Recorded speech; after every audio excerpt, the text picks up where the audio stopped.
Yo, yo, yo. It's a Thursday. No, it's not a Thursday. Is it a Thursday today? Yes, it is a Thursday. It is. Wow. I would say like we're close to the end of the week for the trading week, but actually we're just trading. It's crypto. Crypto's open all the time, which is fantastic. Who we got in the chat? Glenn, as always. Say hello. Pardon? Glenn, as always. My FX note. Consistent viewers. Yeah, the boys, Glenn, my FX note, the boys, the gang.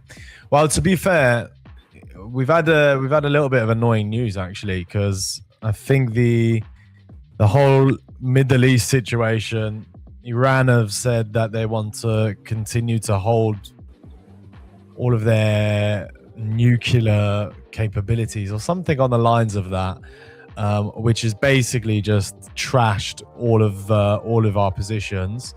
So I was actually looking for doing the break, the retest, and a continuation on gold, but it actually took me out on right here on the futures platform that I'm using. But I've got short. Now I'm just going to be very wary of this short because we're actually shorting right at the bottom of this Asian low. Now, if there was going to be any type of trap, here would be the trap. So just got to pay attention. I'm going to hold on to this position a little bit, but if I see that we're actually pushing back up, then I'm just going to cut it early, because we have just hit these areas, these levels. We've got potential head and shoulders pattern developing. Yeah, I'm going to close this. I may even shoot long. On that. It was a really good reaction from the opening price, the resistance. So for PAXG, I feel above that level, it will be good for longs above the opening price of the weekly, near 4546 on the XAU USD. Let me switch to PAXG. Okay, yeah, same thing on PAXG. Also, if we look at Ethereum and Bitcoin, I think they plan to spend the entire week in the same range. And Ethereum never fails to disappoint us. You can see all candles side by side, pretty much in a very wide range, but still so many intraday opportunities on lower time frame.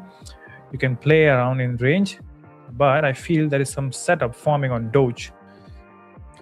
So for if we short close or below long? the daily open, short, selling Fair Doge till 0.09941. Value might vary on the Tradeify crypto platform. So this is will be my target if we somehow close below this area with good volume. So, and also got a really good reaction at 4 a.m. open. So let's see what we get at the next 8 a.m. open, and I'd be happy to go again short. And you guys know that I was targeting this low when I was in here, but I thought to take it slow. But this time I think it might be a good a swing trade opportunity for 2-3 days, which you can hold on weekends. So yeah, and also let's have a look on weekly chart on Bitcoin and Ethereum. And Alex, yesterday you said that you actually are not ready for the bearish movement on Bitcoin. On higher time frame, it looks bullish to you. Yeah, I actually have the same idea. If we fail to close below the monthly open, if we somehow manage to close above this red zone, which will be this, then the whole scenario will change. But we are actually reacting. So this entire range is going to decide where we are going next, either up or lower below the opening. Yep. So just waiting for this range to break out on one side, and let's see where we go. It's bad to always stick to one bias, let the market flow, and go with the candles. So not holding any position for now, but still gonna wait. If we have something good, if we get something good on stream, surely we will trade. What you are looking at, Alex? No, so I'm just looking. I'm not in Doge. I'm spot position. So yesterday I bought this spot position at this area, just right on the 1037 level. Pushed straight out. I was fairly happy, but we'll see what happens. Obviously, we've got again a head and shoulder kind of formation, and that is on a break retest level. So if we go on to a weekly,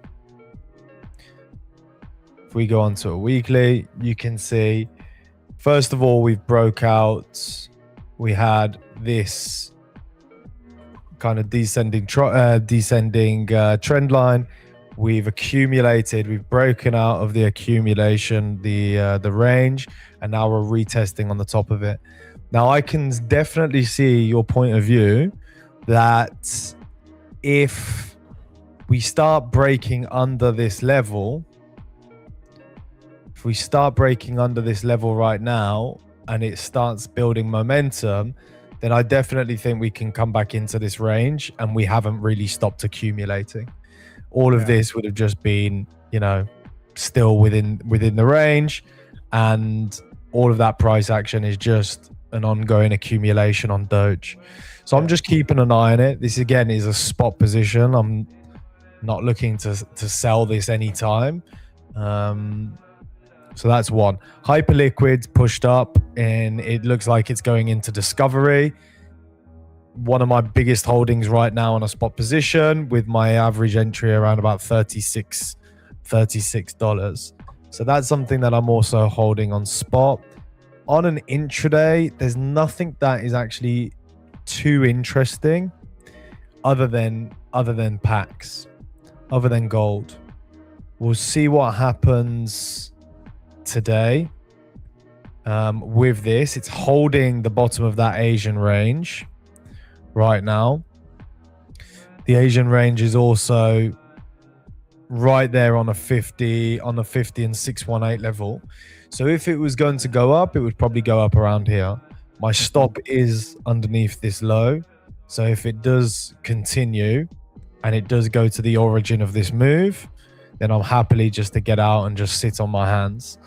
But at the moment, that's all I'm looking at, to be honest. It's very difficult when you've got lots of macro news or geopolitical events that just happen without doing anything. You could be just chilling into a position, everything looks good, order flow looks good, and then suddenly something changes and you can't actually do anything about it. It's just one of those things. So that's why I keep your risk management in this kind of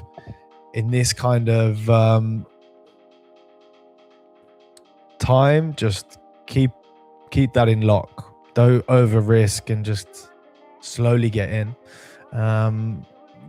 This should start building up. I think PAXG is a little bit lagging actually when it comes to it lags just a teeny bit. Let's have a look. No, it's fine. Alex, but why would you stay on your hands, like hands and feet, for how long? What does that mean? My amazing human being. What does that mean? Drop the lads a like. Yes, yeah, boy. Drop the lads a like. Jonathan Mickey, appreciate that. Yeah, man. Yeah, you said you will stay on your hands. Sit on my hands. Sit on my hands. Yeah, I'll sit on my hands for how long? Until something actually looks interesting on an intraday. PAXG looks good intraday. Like, you can find setups on gold like 80% of the time on lower time frames. On crypto, you have to be a little bit more patient.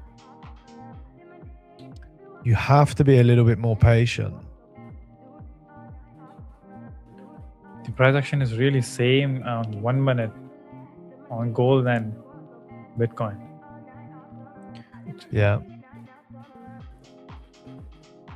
Like I feel like we can add another 45 onto this. And we can put like a proper 1% risk. Just because of the way that it's moving. Mm-hmm. Just the way that it's moving. This whole move was just off the news from Iran. So maybe... All right, how's it going, guys? Maybe it's just a little bit of a over-exaggeration. Hello, what's going on, Jonathan? How is Jonathan? I'm all good, man. All good. How are you guys doing today? Yeah, not Going bad. slow. Yeah. I Yeah. think chat needs a little bit more entertainment. Mm. Gold just came, so I was long gold earlier. I had a really nice first trade set up. This was my first trade this morning. So I was trading this area with a take profit up there. Then when we got for a break and retest off this move, I got in again. And then when it got around here, I closed it early. And then I decided to get in long again there, and then you could see what happened. So I've basically given all my profits back for the day, which is silly. I could have just sat and just not have done that, but Hey, what's up, Jetsu? JCP? No, I'm not sick. Not sick anymore. It's been a hell of a week. Had a stomach flu, and that's oh, yeah. Jonathan had a little bad stomach. He had a little bad belly. I'd like to see you on that couch all day. Oh, you'd like to see me on that couch all day, would you?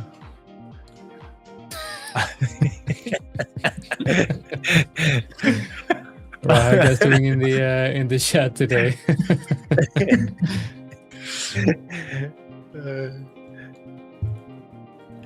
Yeah, but these markets, man. I think futures guys just love it because every single day, like NQ, like I haven't ever traded it, to be honest, so I don't know what it's like, but it just seems like it's moving all the time. Yeah, it moves every single day. See, Oh, yeah, Roman they knows did too. money on the London stream. Yeah, Roman is set in the background. Apparently, they're making good money. Where's all right? Where's our money? You know? They're just traded NQ, Roman. Yeah, futures. I've got to say, futures for like scalps. Yeah, you can't go wrong. Futures for scalps. Yeah. I think you got to use crypto, honestly, for like swings. It's perfect for swings because no futures. Depends though. Like it depends on market conditions. Yeah, when you're in the bull market, you can scalp all coins like crazy. Yeah. Yeah. Thing is, you rack up fees though. Yeah, well, if you any exchange that has like competitive fees for scalping. yeah, well, it depends also if you're a maker or a taker. You know, if you're a maker, you're only paying pretty small fees. I mean, if you're using limit orders, depends like if you're trading on your personal account at a bigger exchange and they have low maker fee. You can, you know, if you're using limit order, not market order, you can get away with pretty good commissions. But Yeah, market also orders, how much like when you're using as well. If you're racking that thing up 50 to 100 leverage, you're gonna pay for it, you know. yeah, and if you use that isolated leverage, I mean, you can choose anywhere between 2x and 1000x on an individual position. That's pretty cool. Love it. Jonathan says, plus not sure if Jonathan got round to winners from last week for an account. That's be good to dabble on that. Did you win anything? Did he win anything? I don't know. I think he's new. Oh, he's new. All right. All right. Well, if you did win anything, then You should just have let me got. know. Look at go to his YouTube profile. Look at the image. Look at that. Look at the image that he has on his profile picture.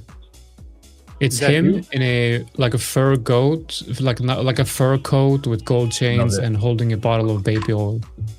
Yeah, that we need you on the stream. Yeah, we need you You on the should come stream, on man. stream. You should be coming on dressed like that. I hope it's not AI. Yeah. It's AI. I'm gonna You'd be very disappointed. upset if that's AI, not real. Yeah.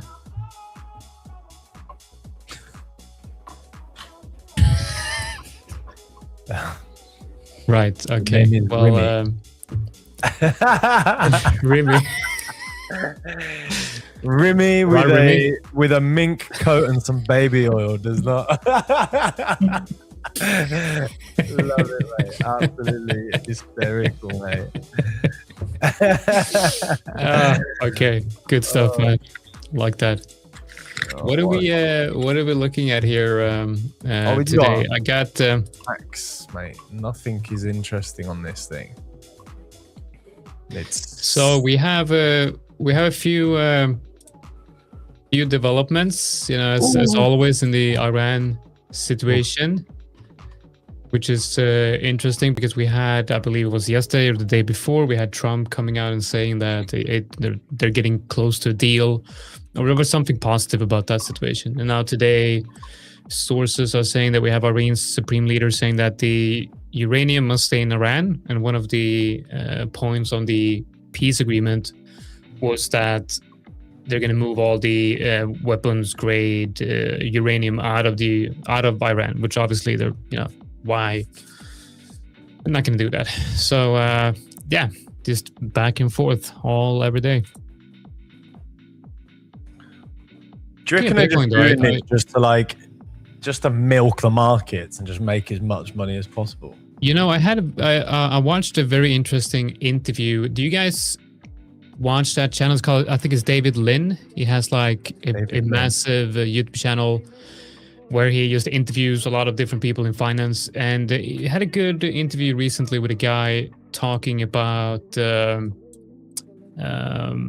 Trump's tweeting and all of that, and why they're doing this, because it's not just, you know, it's not like Trump just wakes up one day and decides to push out a tweet. I mean, this is planned, it's organized, right? I mean, he's moving the markets with these tweets, and he's not only moving the markets, he's kind of controlling the narrative, right? One tweet from Trump and then we have a completely different news headline, right? So they're kind of using these Twitter and True Social pushes as a political tool, right? Yeah. And it's interesting. So I do recommend going to that YouTube channel, David Lin, see if you can find that interview. I don't have the link right now, but it broke it down quite nicely. And so, I mean, there's a reason why Trump is tweeting the things that he's tweeting. So the fact that he tweeted that they're getting close to a deal, like he knows that Iran would never, like we all know that Iran would never accept that they're going to just move all the uranium out of Iran. Why not? You know, like, Sounds like a pretty fair deal. You think so? Yeah. We will well- not destroy you and your economy. Give up all of your uranium.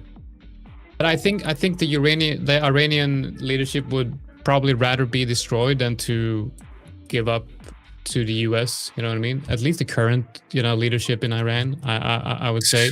And That's a problem. And I think Trump knows that they're not gonna give it up without a fight, right? So when he tweets something like, "Okay, we got a peace deal coming," then he knows that they're not gonna accept that list. But he's probably just tweeting that because he is moving sentiment and he's moving the markets basically, not for his own agenda, but I mean, you got, you know, He's there on a prop firm account, you know, going full lots. Did you see the Financial Times yesterday? They went out and said that Trump is requesting that him and his whole family will be exempt from tax audits for the rest, like all future. I love him, mate. I wish he was my grandpa. I feel like he's my grandpa. Yeah, well, when I read that article, I'm like, yeah, okay, maybe I should put Trump in the name, you know? Change your name to Baron. Yeah, Baron Trump. Baron Trump. Yeah, interesting. Yeah, it's Anyway. definitely interesting everything that's going on right now.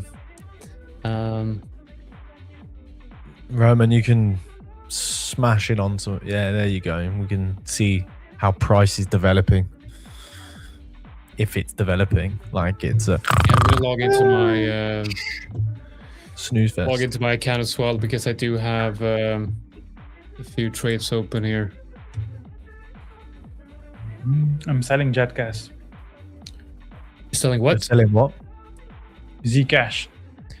Selling Zcash out of all of them. That's interesting. So gold, we're getting a little bit of a pump. Street bull candle after I shot it. Zcash. Switch over to my screen. So I'm long on gold here. This is the trade that I showed you guys yesterday. We had that was close to my. Oh well, that's not my stop loss. So we had a. What the hell is this? What? Well, what am I watching? This makes no sense. Where did I actually enter this? I entered on that candle. Okay. Right. Okay. So I entered on the breakout. No, I had a stop order, right? So I entered on the breakout here, and the breakout came yesterday around FOMC, I believe. Yeah. So I had the breakout here on gold. So I'm still in this position. I quite like gold here for long. So currently long on gold here. Got my TP up at 4,640-ish, and then I'm short here on Bitcoin as well. Now Bitcoin looks heavy. Bitcoin looks like it potentially. Do me a favor. Right click. Go settings. Yeah, go to trading. Go to executions. Okay, go okay. Thank you. I tell you what, I don't know why those marks on the chart just bug me out.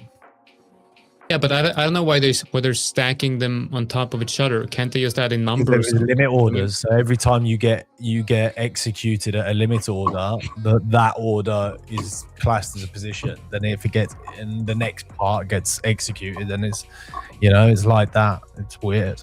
Right. Yeah, it's a bit weird. Yeah. A bit weird. Yeah. It's just a little bit weird. So I think Bitcoin looks heavy here. I think, we've broken this uptrend. It looks very much like, what we had back here in end of last year. We had this range here, and then we had that push it upside, hit resistance, boom, straight down. Got that range, push it upside, resistance, and then we have that low time frame, the breakup structure.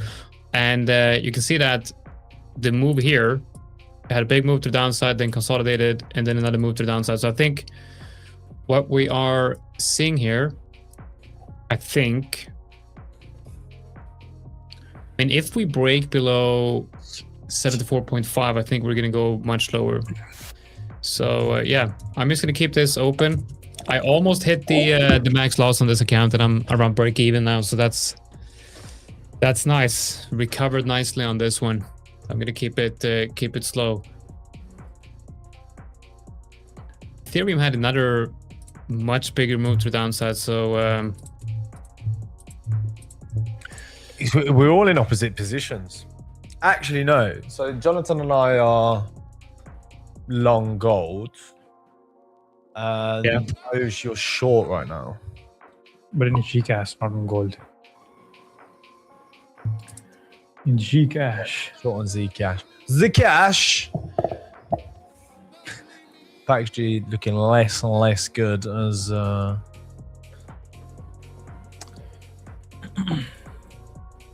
as Actually going down. Yeah, it's just stuck in a little bit of a decision point, isn't it? Yeah.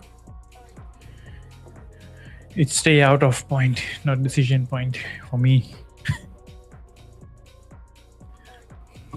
Zcash. How do you We've pronounce- got everybody. If we're never going to call it Zcash anymore. It's only going to be classed as Zcash.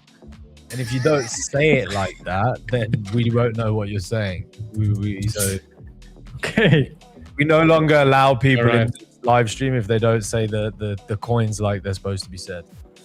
So Guys, we're currently 15 likes. Let's get up to 15. Hit the like. We get 15 likes. We'll do a giveaway. Let's hit that like, guys. Did you see the website I sent you? The app I created. yeah, the thing is though, I don't read. I'm not gonna sit there and read it. Yeah, but what then? I need it sent like as a WhatsApp message every day. a WhatsApp message. Yeah. Okay, so here it is, right? And this is free, guys. You can go check it out. It's macrominutes.com. Please go check it out. You are such. What's I created this word? for. What's the word? This is for the community, man. What's the word? A pun? No, not a pun. A shill. You are such a shill of your own shit. Listen, I create a free app for the community. I'm even creating a crypto site for this. It's completely free, guys. Just go in. So don't mind Alex. I don't know what the fuck's wrong with him. Anyway, so you go to macrominutes.com, right? And so what about this? What if I add a button that says connect to Telegram? And then boom, you get this, but summarized like on an hourly basis every hour. WhatsApp. Yeah. But that's difficult though, because then I think you would have to like involve your phone number and all of that, right? No, it's a link, isn't it? I don't know. It's just a link. I think so, but some people, I don't know what. I bet Alex has. What did you say on his table? We do not do stuff like that. No. We're not going to ban him. Yes, we're not. So we had the producer in the background saying that we should ban you, but we're not going to ban you. But just let's not be stupid, okay? Because the cash. I love how it's like, this is almost like Bloomberg, you know? It's like we got a producer talking to me. It's like, we need to ban that guy. Ban him. No. He didn't actually say that. That's just like person speaking into Jonathan's head. Yeah, exactly. No, so this is I'm working on this, guys, and I think it's gonna be a pretty cool site. This is actually what I've actually created this for myself, right? So what this does is I've been studying up on macro for a while, and getting to know some good sources to use in my analysis. So what I've done here is I've taken all of these sources and put them into this site, so you can go here and kind of get a summarized idea of all the sources I use personally for my own macro analysis. It's pretty cool tool, and I'm also adding crypto to this, so it's going to be updated like on a daily basis for crypto as well, looking at on-chain metrics and fundamentals and like the things that is driving crypto, like regulations and all of that. So yeah. It's free for the first 7 days, and then it's going to be half a Bitcoin a month. Ooh, I love it. Love it. PaxG is probably going to come down and take me out of stop loss. You think so? Where? Yeah, it doesn't really. It's not really doing anything at the moment, and there's quite a lot of longs, including myself, trapped right now. I'm going to lower that TP a little bit. I want it below that wick. Yeah, this is true. I do have a lot of trend lines on my table because I'm trading Zcash.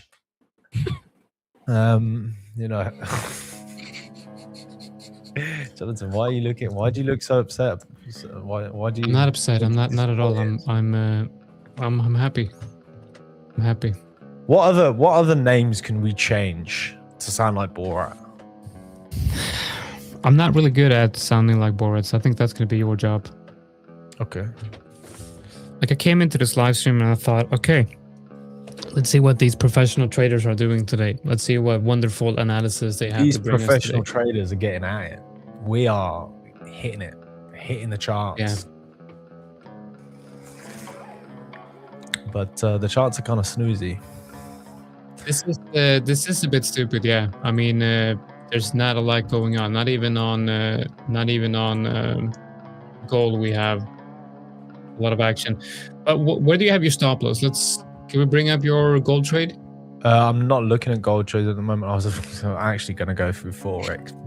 Don't tell anyone. You're in the gold. You're in a gold position. I'm in a gold position. Yeah, I'm in a gold position from. Oh my god, as if it's still there. Let me get rid of these. So the idea was basically higher time frame. You know, we came down.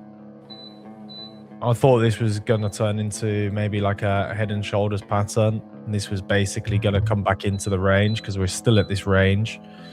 And we got the middle of the range there. So the whole idea for the overall trades has just been to come back into the range, take out these highs, and eventually start pushing back up. And to be honest, that plan is still in play. We're still sat at a 50% of this overall move, 50 fib. So, and you know, it's just really dependent on the news, to be honest. It's very, very difficult. It's a bit of a hit and miss. The better trade would have been, but it would have taken a lot longer, would have been just to wait till something like that would have happened. Then you would have had a retracement, and then you would have looked for kind of long trades to come back to take these areas. But we're intraday trading, so it is what it is. But I think the idea is solid. I think you have a little bit too tight of a stop loss, though. I think yeah. Because right now what I'm seeing is doesn't look good. This doesn't look good, and I'm actually gonna just close it. I'm sitting on my hands. There you go. Really? Okay. Yeah. Close it. It doesn't look when it came, because this is the bottom of the Asian. Decision. Well, I'm not gonna sit on it anymore when it's showing me that it's coming down. Because it's like you had the Asian range here, the bottom of the Asian range. We had this interesting buyback, came back in, and then we had like a nice buying candle. Ideally, if it was going to go up, it would have gone straight back up. But we've sat there for what, 20 minutes, 30 minutes, and it's just gone nowhere and just absorbed all the buys in that area. So it just means that there's just a lot of sellers in this area. And, you know, we've had a rejection. We've tried to push back up. So we've tried to push back up to do what I said, and we've just failed. So to me, it just doesn't look like it wants to go up at the moment. I agree. It looks pretty looks weak. Yeah. So I think it might break down, but I still think, you know, we might come down and hit like 450 or like 4,500 ish. And I mean, I have my stop loss all the way down at 453. So I'm safe for any intraday volatility. Yeah. And that, you know, that's the way I like to trade. I'd like to have my stop loss in a position where I would be okay with prices moving around, you know, the daily ATR. Yeah. Zcash. Zcash. Why you're about to trade Zcash? I'm trading. I'm in the position. Ooh, let's have a look.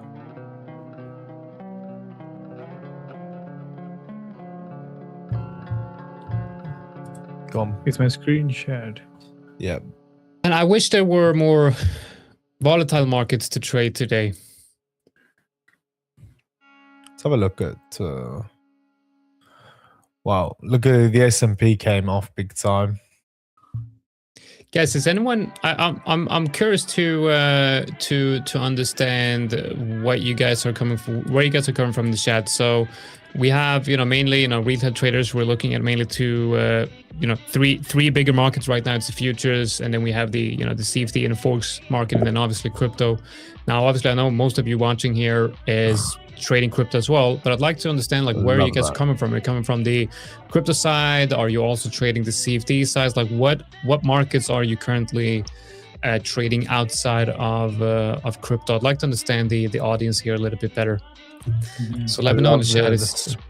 The spread on this was absolutely terrible. What spread is that? What pair? Packs again. I was like, oh, might just take it short just to the end, but it's like it took me in like fucking like $3 away. Oh, this is coming from God. Binance as well. This is all of this is coming from Binance. So Yeah, that's terrible. So if that's the spread on gold, then literally impossible to scalp.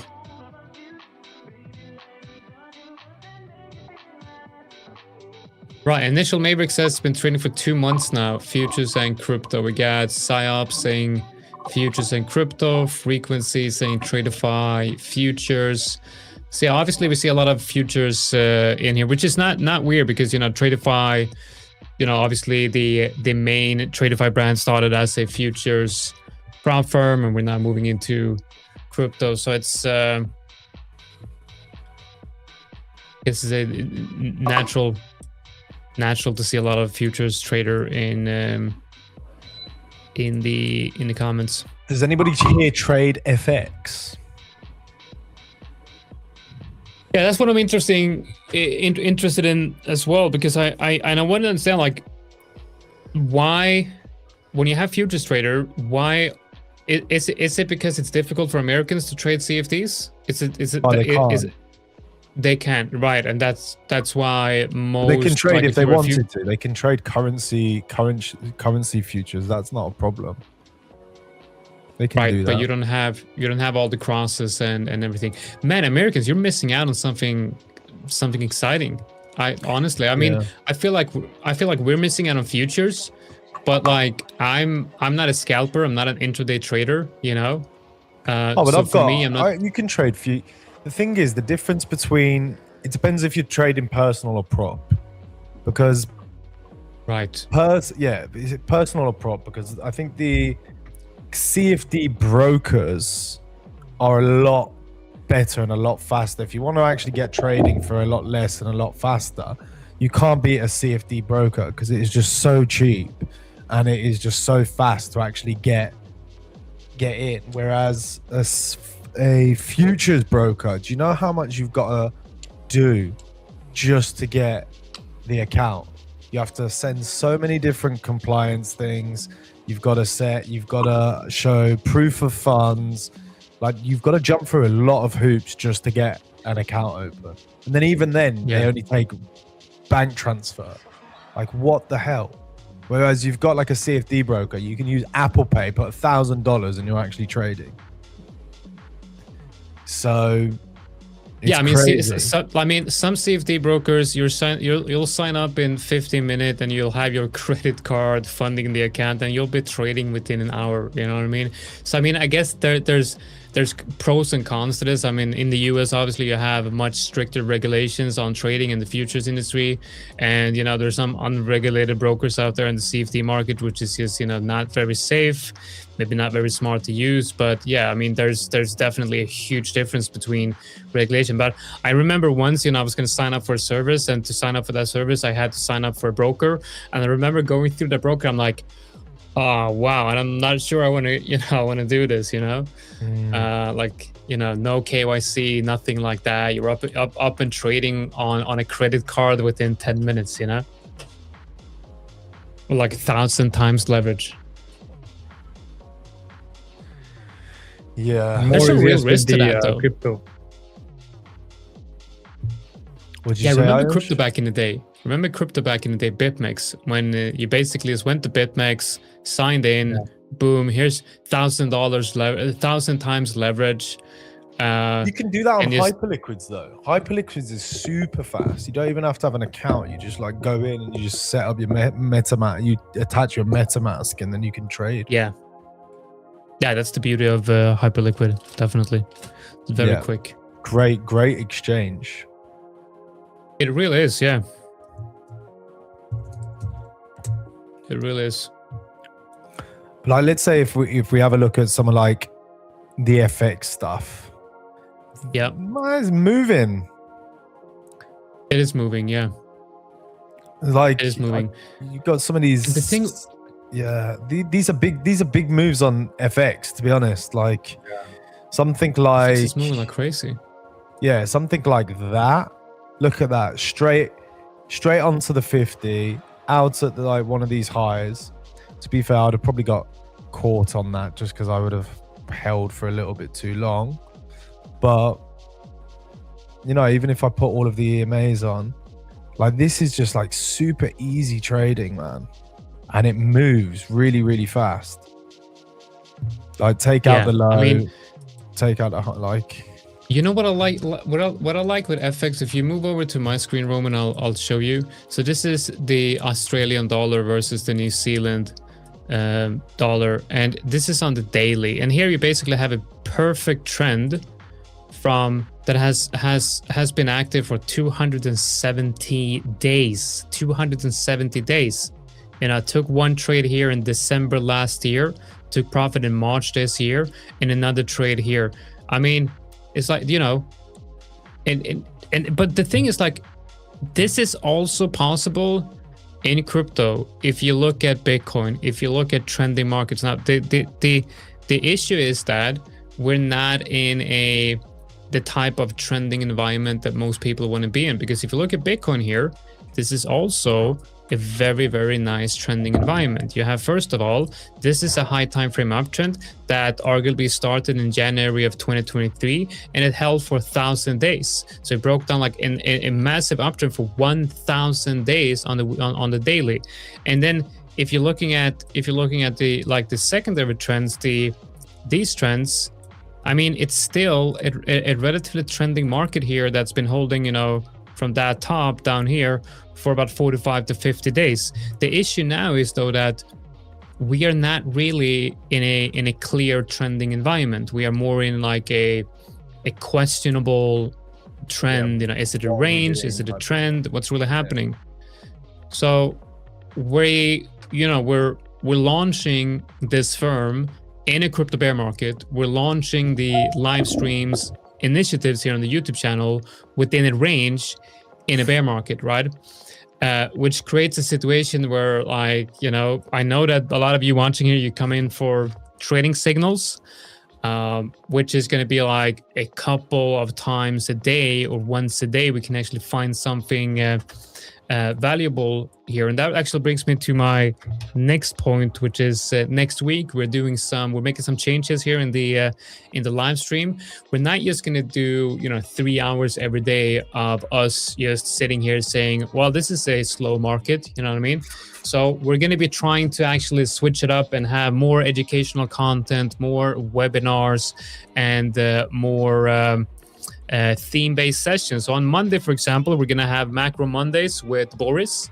And then on Tuesdays, we're going to have Technical Tuesdays with Ayush. And then I'm also looking to have a session with Anastasia on Thursdays. And on Wednesdays is going to be Wicked Wednesdays with Alex and Mike. All right. Do you want to put that into the schedule right now? Wicked Wednesday with Mike? We could do Wicked Wednesdays with Mike where we're just going to trade. Okay, Wicked Wednesdays with the dynamic duo. Wicked Wild Wednesdays. Wicked Wild Wednesday. Yeah. Okay. What about what's going on Friday though? Friday's Freaky Friday.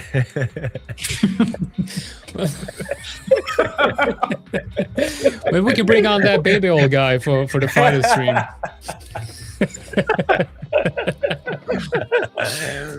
Oh my god. Yeah. No, let's God. do. Okay. Good. That's not a good I'm name. Me gonna- and Boris do the Friday stream on Discord. That's not a good name. So Fridays is Discord day, and we're gonna keep it Discord day for a bit. But the plan is, of course, to extend the whole live stream till Fridays as well. But right now, our live stream is transitioning and moving into Discord every Friday, where we have Ayush being the Discord man. So we have Ayush and the Boris doing a 1-hour session every Friday within the Discord community. And this is a good time to get more, have more. Can we say more of an intimate relationship with Ayush Freaky and Fridays Boris? with You know, Ayush and Freaky Boris on Friday. Discord. Yeah, if you really want, if you want to get to know wanna these see guys it, at a deep yeah. level, you You know, want to see, you want to see the boys, getting freaky with the charts on a Friday in the Discord. Ayush, didn't you say Exclusive once that content. your dad was watching this stream? Yeah. Yeah, I'm sorry about that. I'm sure Ayush's he's dad, I'm proud. sorry about that. I'm sure he's very proud. Of course, you're doing a great job, man. Doing a great job. I remember when he watched the stream and he said, "You need to get a haircut. You need to look more like Jonathan and Alex." Yeah. Oh, is that Yeah. what he said? I mean, why can't we have a host with the long hair? And I can save myself. I think one of us should grow our hair out. I can't do it because I haven't got the patience. Well, I'm pretty much already growing it out, but next week I'm gonna stop. So it's I look like you're gonna have to do it then. I look like a muffin, you know? You True, look true. like a muffin. Yeah. I think But there are you not enough should do hairs what the for an potato does in Tradeify futures. You should be the muffin. You should be a crypto muffin. Yeah. Crypto muffin. I'm out of Well- gold. I can't be asked to play around in this range with just no volume. I would love for us to be seeing something.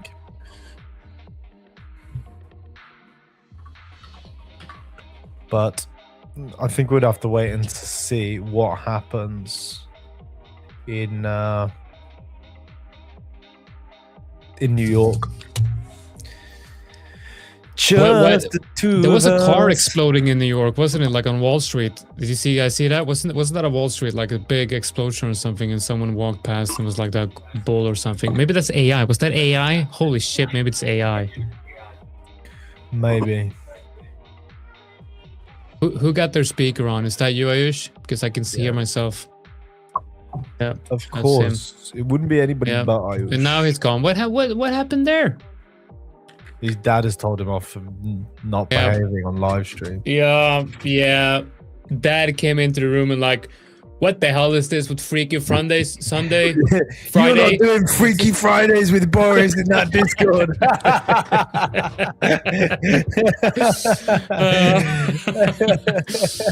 Oh my god. Oh my god. I feel like this live stream is probably one of the worst live streams we've done since we started this. Why? We have fun. We have a laugh. We have banter. That is part and parcel. Like nobody cares about our bad trading.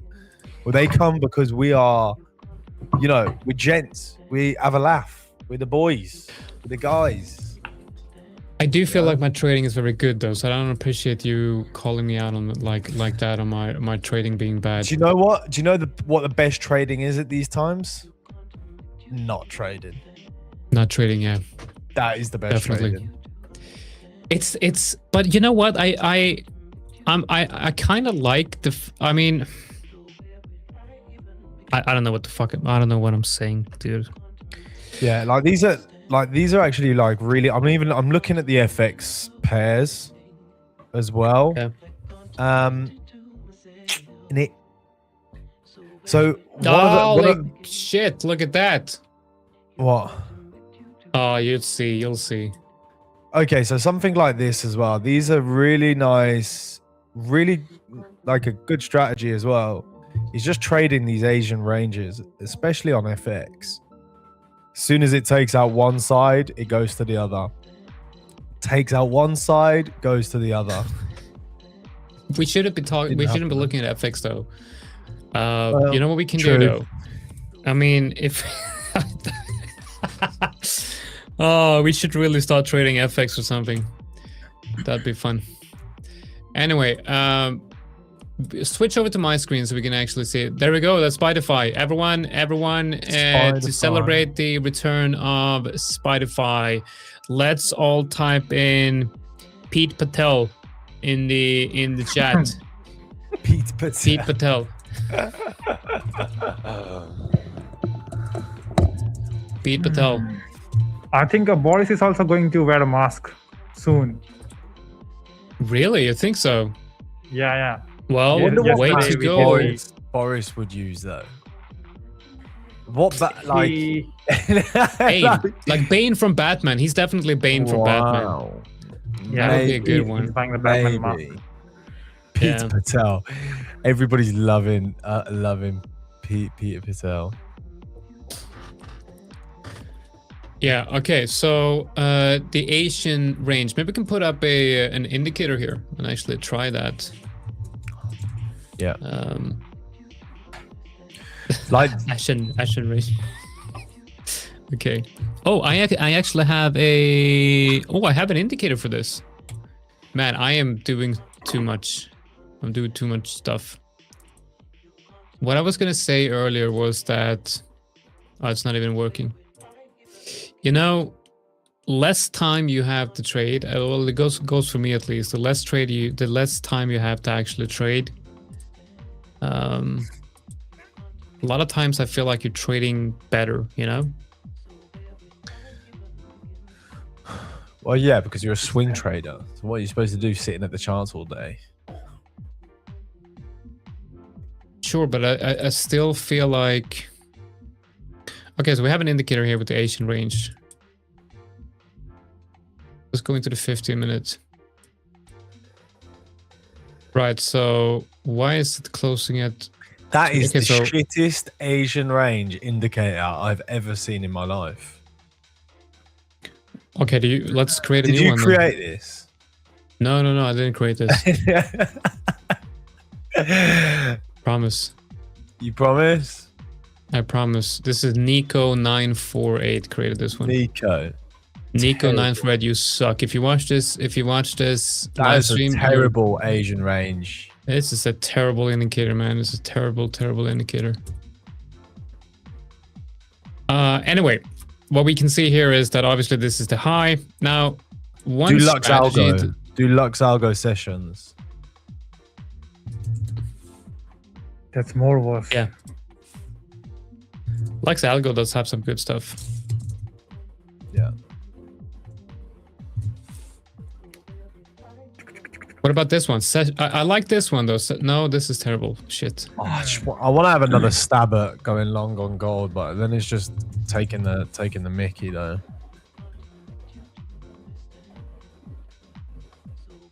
Nah. It's back in the range. Yeah, because it's come back. Yeah, it's holding within to the range, but it's just.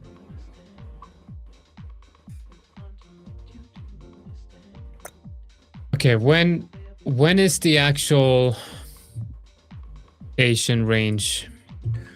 Do 3 a.m. GMT to 8:30 GMT. Okay, so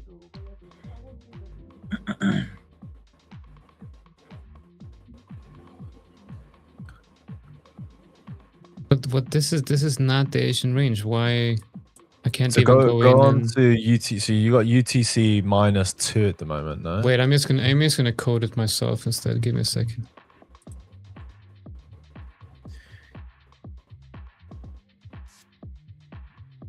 Oh, there we go. A little bit of movement. Okay, so let me.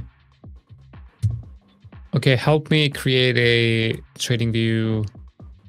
indicator. Can you show us what you're doing? V6. Because this is actually quite cool. Show us how you're creating your own indicator now on TradingView. Okay, should I do that? Yes, please. So I can actually. Yeah. Okay. Wait a second. I'm gonna. Because I'm talking to Claude Code now, right? So you're not gonna see it, but you'll see the results.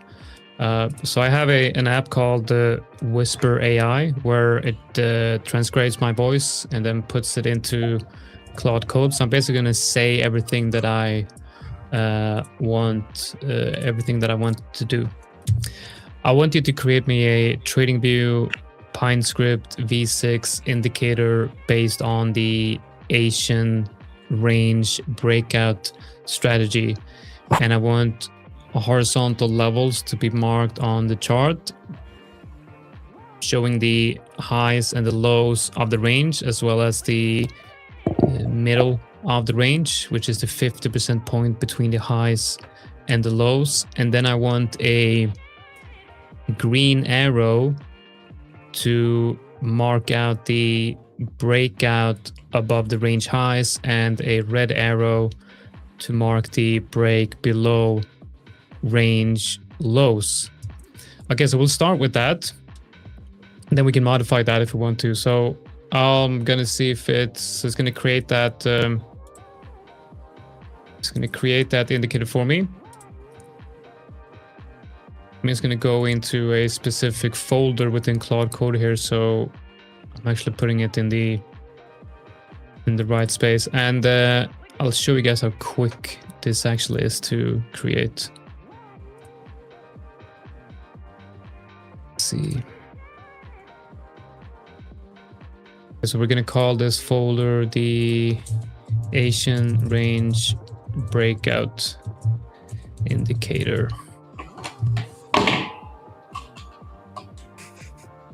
Spidey with his knocking his stuff again. Wow, does everybody really like the name Pete Patel? I haven't seen it. Yeah, I think it's because they think it's giveaway. It's the Indian. Listen, it's the Indian Peter Parker, obviously. Yeah, well, I know that, but it seems like everybody's putting Pete Patel because they think it's unless. Maybe everyone thought it was the giveaway. Or maybe they just well, like I feel like, all right, let's okay, you know what, guys, let's actually do that. I feel like we probably should we have to do I'm that gonna send now. you the list. Oh, you're already doing it?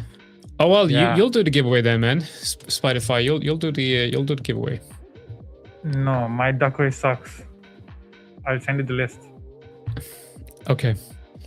So I will okay, where do we have, how do we create an indicator? Okay, we'll click Pine down here, right? So we have a Pine script. So we're gonna rename this to Tradeify crypto Asian range breakout. And now I'm just waiting for Claude Code to do its thing. I need to also go in and check if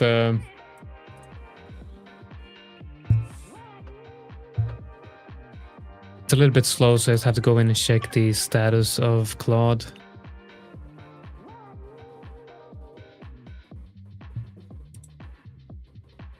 Yeah, I'm not really sure why it's this slow.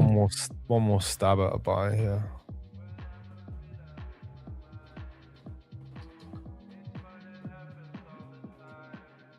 All right, so it's now not working.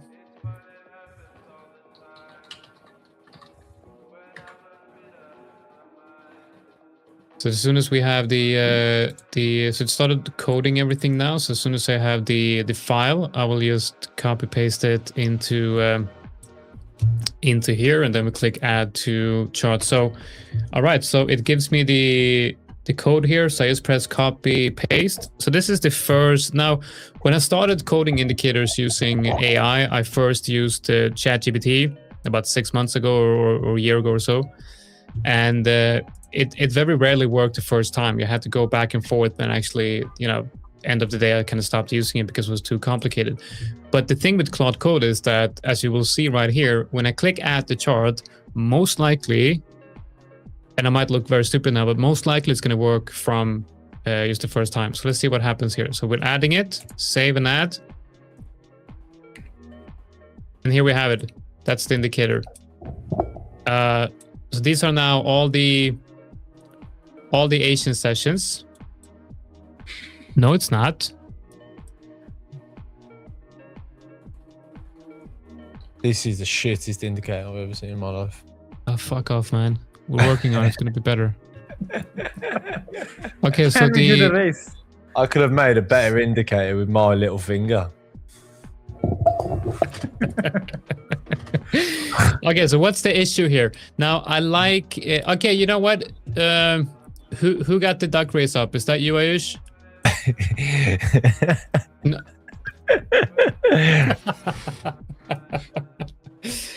Okay, run the duck race, and I'll try to adjust this, because basically what we have right here, it looks like it's just running from 2 a.m. till 2 a.m. the day after. So yeah, not really, but it looks good though, so we can definitely just adjust it. So I'm gonna say to the boss is calling Alex, saying like, what are they doing? What are you guys doing on stream?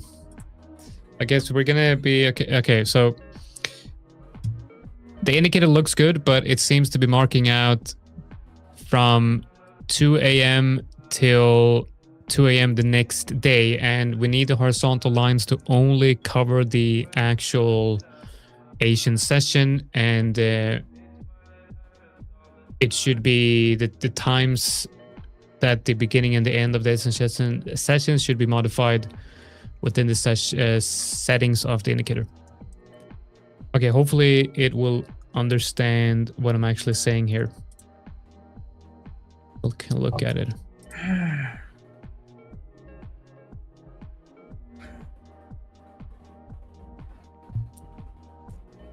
All right, let's get that giveaway going while we wait for the indicator to be coded.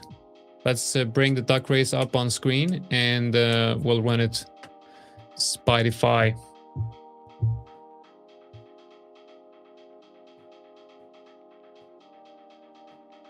Roman, can you please? Roman, where are you? That's the wrong screen, man. All right, here we go. Thank you. 3, 2, Let's go. 1. I hope We got it's crypto not lagging. TV. What? There's a crypto TV. Tradeify crypto TV. That's Roman. Holy shit, that's Roman. Let's go, Roman. Oh, we got Miss K911. I think Miss K911 is gonna win this one. Oh, we got Saib. Got the. What is that? Why does he have like a strawberry just to be behind his head? That's super weird. Holy shit, we got Trump. We got Donald Trump. Is Donald Trump gonna win this? Is Donald Trump gonna? Oh my god, we got that person. Can we? I don't know, man. Like, we talked about banning this, but should we give an account?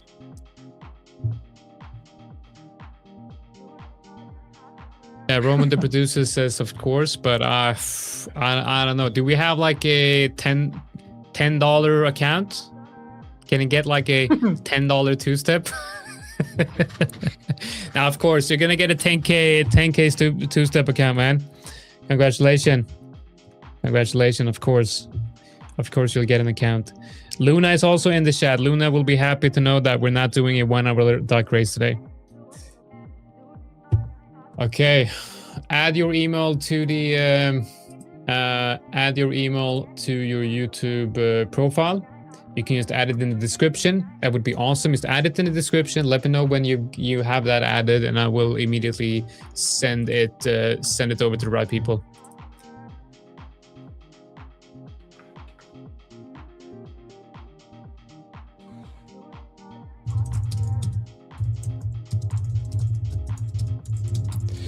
All right, so Claude Code has completed the indicators, and I'm just waiting for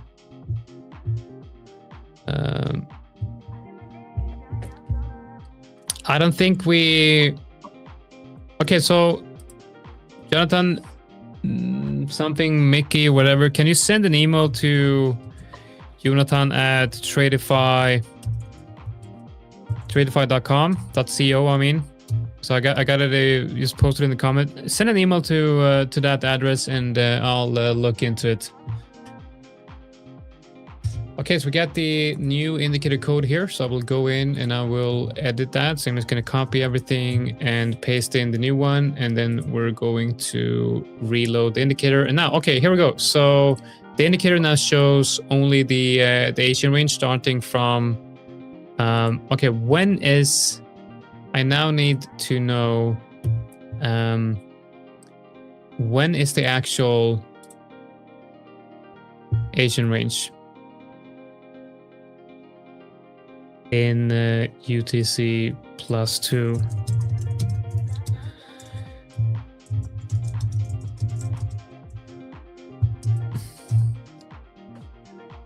So instead of thinking and actually looking this up myself, I'm just gonna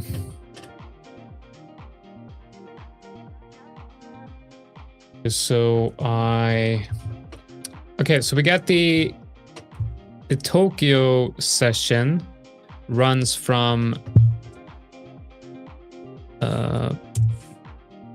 12 a.m. I believe, like that's AM. No, it's a PM, AM, whatever, like midnight. Runs from midnight to 9 UTC, but that's not the Asian range though, is it? Help me out, guys. What's the actual range that we're looking for? It's supposed to be like from midnight UTC till like it's like 8 or 9, like till 6. Is that correct? So from 2 till 7. All right. Yesup says that he or she, I don't know, doesn't matter, but I got your email. I have sent you the link. Slack. What link? Yeah, I got the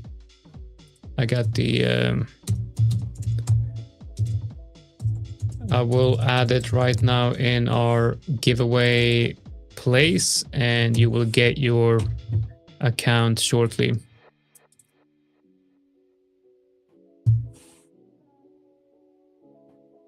All right, good stuff. Now, you might as well leave that email here.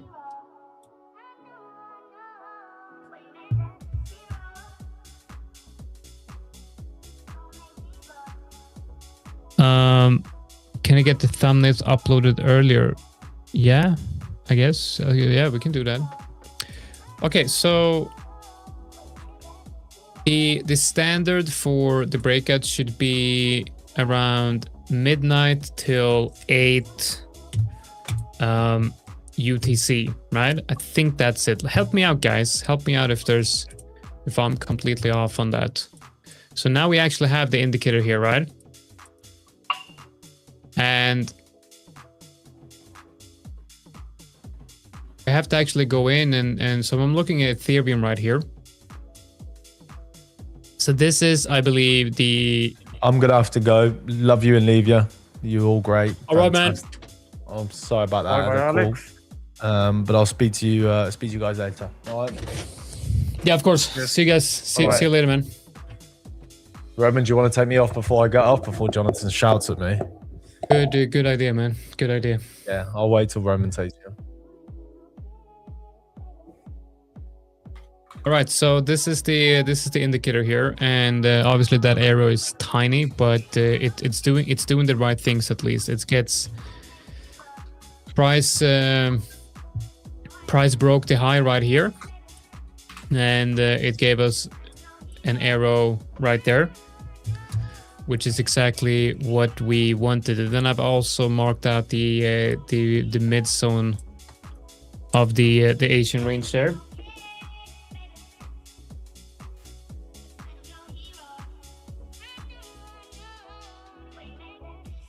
Image. Yeah. Good. What do you think would be one strategy that I worked on a while back was based on fading the Asian range breakout, right? So if we had a break above the highs, I wanted to short on a like candle, right? So, but I'm not really.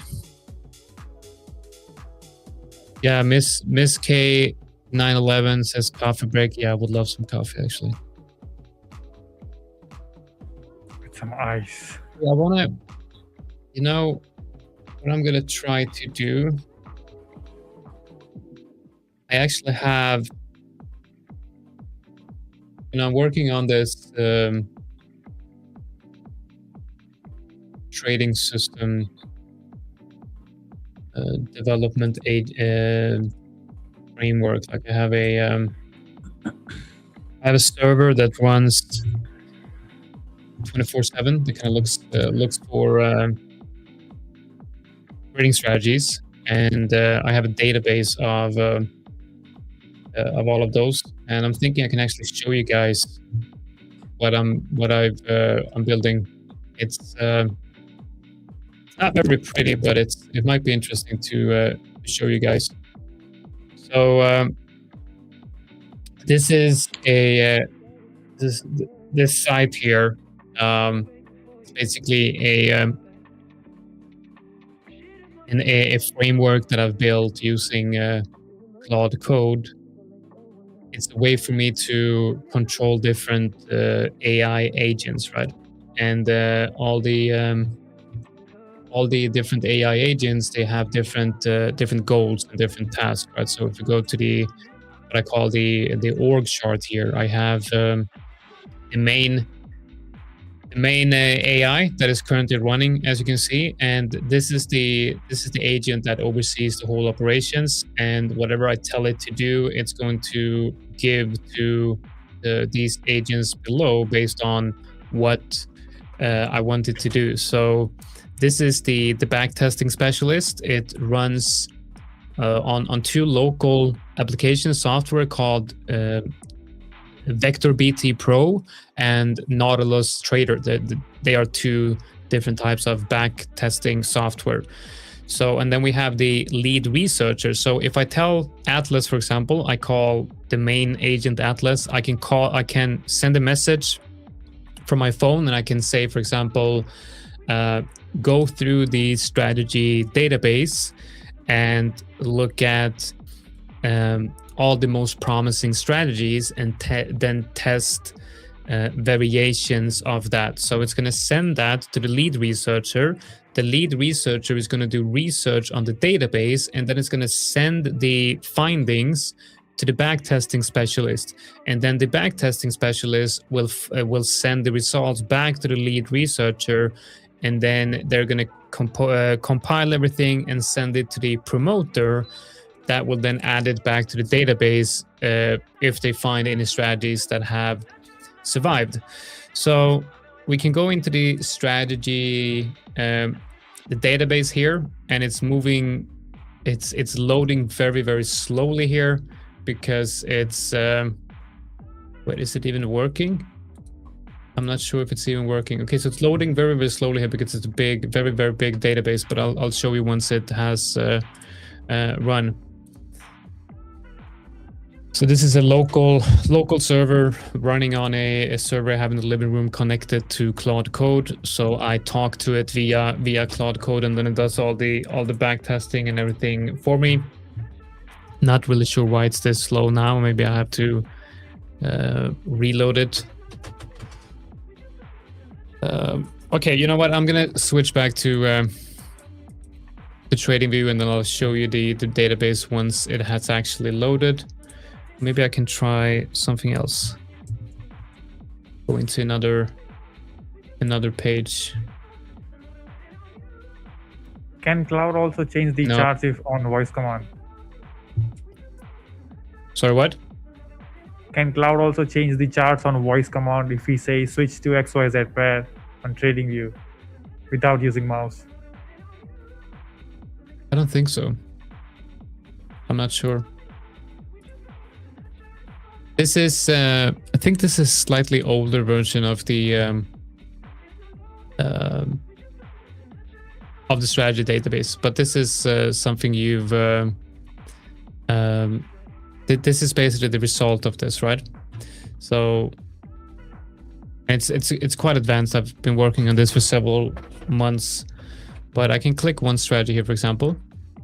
So this is a breakout strategy on GBP JPY. And if I click that one and then go to view full details, it then takes me to the detail page where it tells us what this strategy is based on.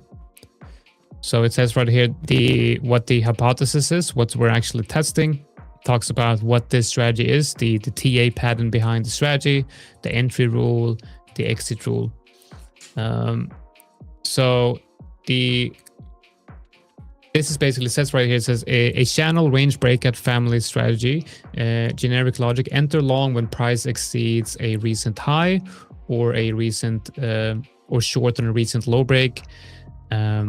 So specific implementation detail vary by module. This strategy uses a niche module not yet covered by the correlated TA explained in the database. I'm not really sure what that means. But what's cool here is that the thesis, it lays out why it should work, where it's going to outperform, where it's going to fail, and its risk profile.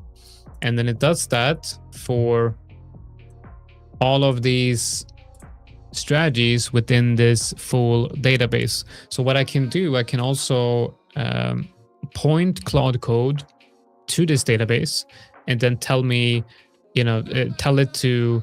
I mean, there's a lot of strategies here. 660 different strategies, and 4 of them are deployable, which means 4 of them are actually profitable and has gone through rigorous testing like Monte Carlo testing and walk forward testing and that sort of stuff. But what's interesting as well is I can point Claude Code to this database and I can tell it create a trading view indicator for each of these strategies. So just like you had on the Asian range and Asian lows, you can now just create hundreds of different indicators based on these strategies, and then you can visually confirm the strategies within TradingView. It really is insane what you can create today with AI.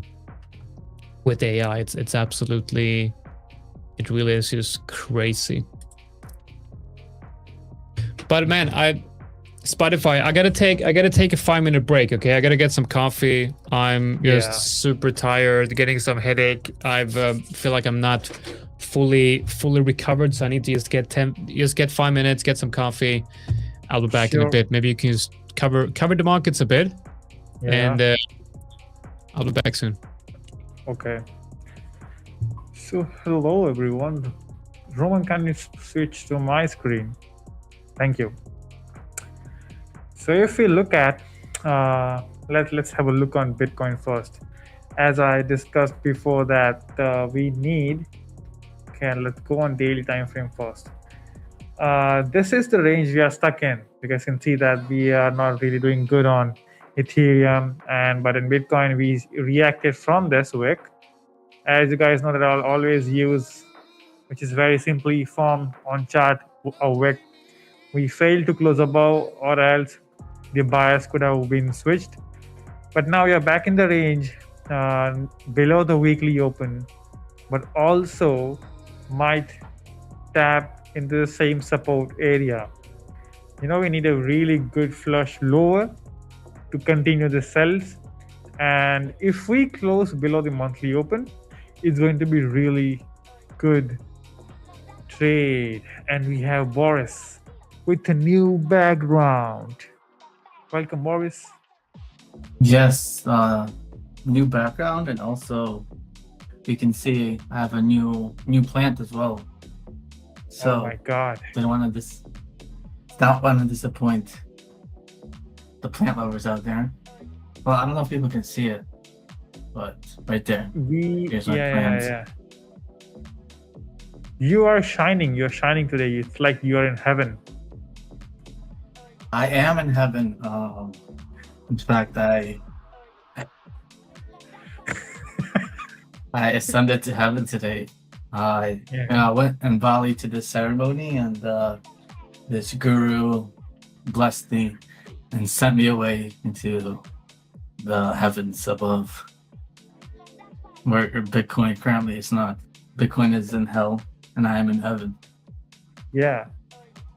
Can you throw some blessings from up there? So it will do something. Yeah. We'll need to come up with some kind of incantation. I will need to ask my new guru how we can get Bitcoin price to go up using the magical powers on this island that I am on. Yes. So what you are looking at? Well, I'm looking at Spiderify, of course. Always nice to see Spiderify, upside down. As always, I'm concerned about the way you are breathing, how the blood is rushing to your head. Yeah. But it seems like you've adapted and you're able to make it through these streams. Actually, it's Roman who's adapting me. He's making me adaptable. Yeah. Okay. Crypto bubbles, very neutral. Okay, what I'm looking at actually is hype. Wait, actually, what I'm looking at is Doge. Well, I'm looking at a lot of things. So let me go into everything that I'm looking at. First of all, let me get rid of these lines. I'm looking at, we're talking about Doge on I think it was the daily time frame yesterday, and whether we were bullish or bearish. And Spiderify, what are your thoughts on Doge right now? Because I was like all over the place. I was bullish and bearish and bullish and bearish, and then I did initiate a swing position on Doge. Can you guess in which direction this position is in? And if you get this answer correct, you will be inducted into the Swing Trader Club. Very exclusive club. Tough one. So let me behave like Boris for a few minutes. Let's go on daily time frame, and I have to add EMA, which he uses. Can you please share the EMA band? I'll tell you.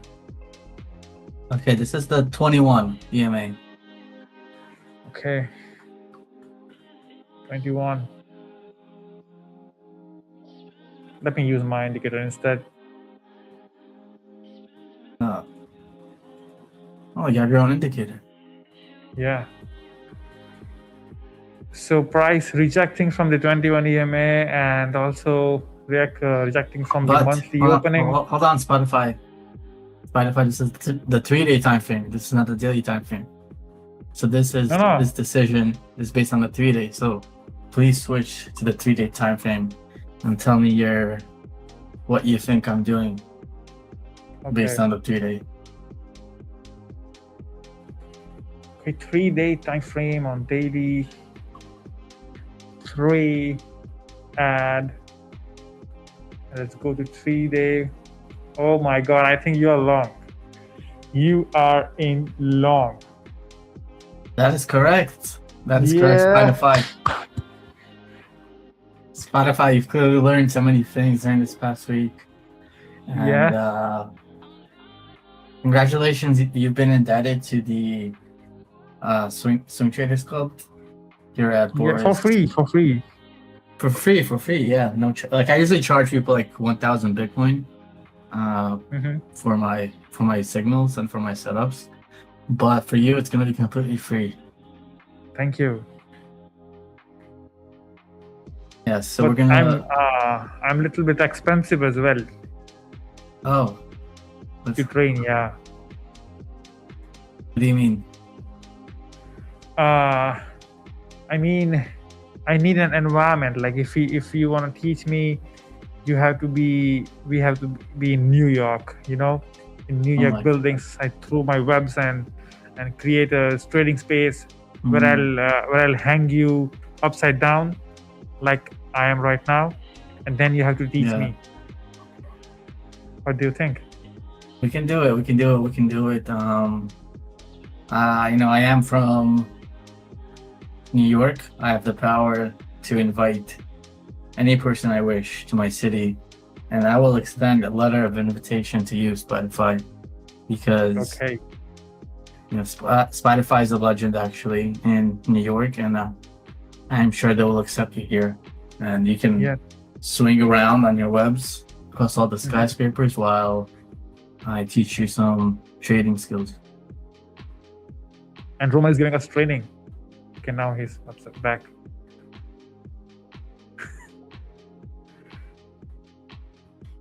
Yeah. And then also Spotify, I have a swing trade on gold or PAX-G. I just look at, it's PAX-G, but I'm looking at gold because it's just the chart is cleaner. But essentially, looking at a breakdown, I think we were talking about it yesterday, below the 45.40 level. So I went short on the 3-day time frame. Looking for a move down to 4,300. I'm not looking for like a big move down, but I think it's like this structure just breaking down, making lower lows and lower highs, and there's just enough momentum here to take this to the short side. So that's what I'm doing with gold. Let's see, I'm thinking what else I have on. Oh yes, so I think I'm long on TRX. And TRX TRX I said TP1 I think for me. If you remember, I was talking about the breakout of this range.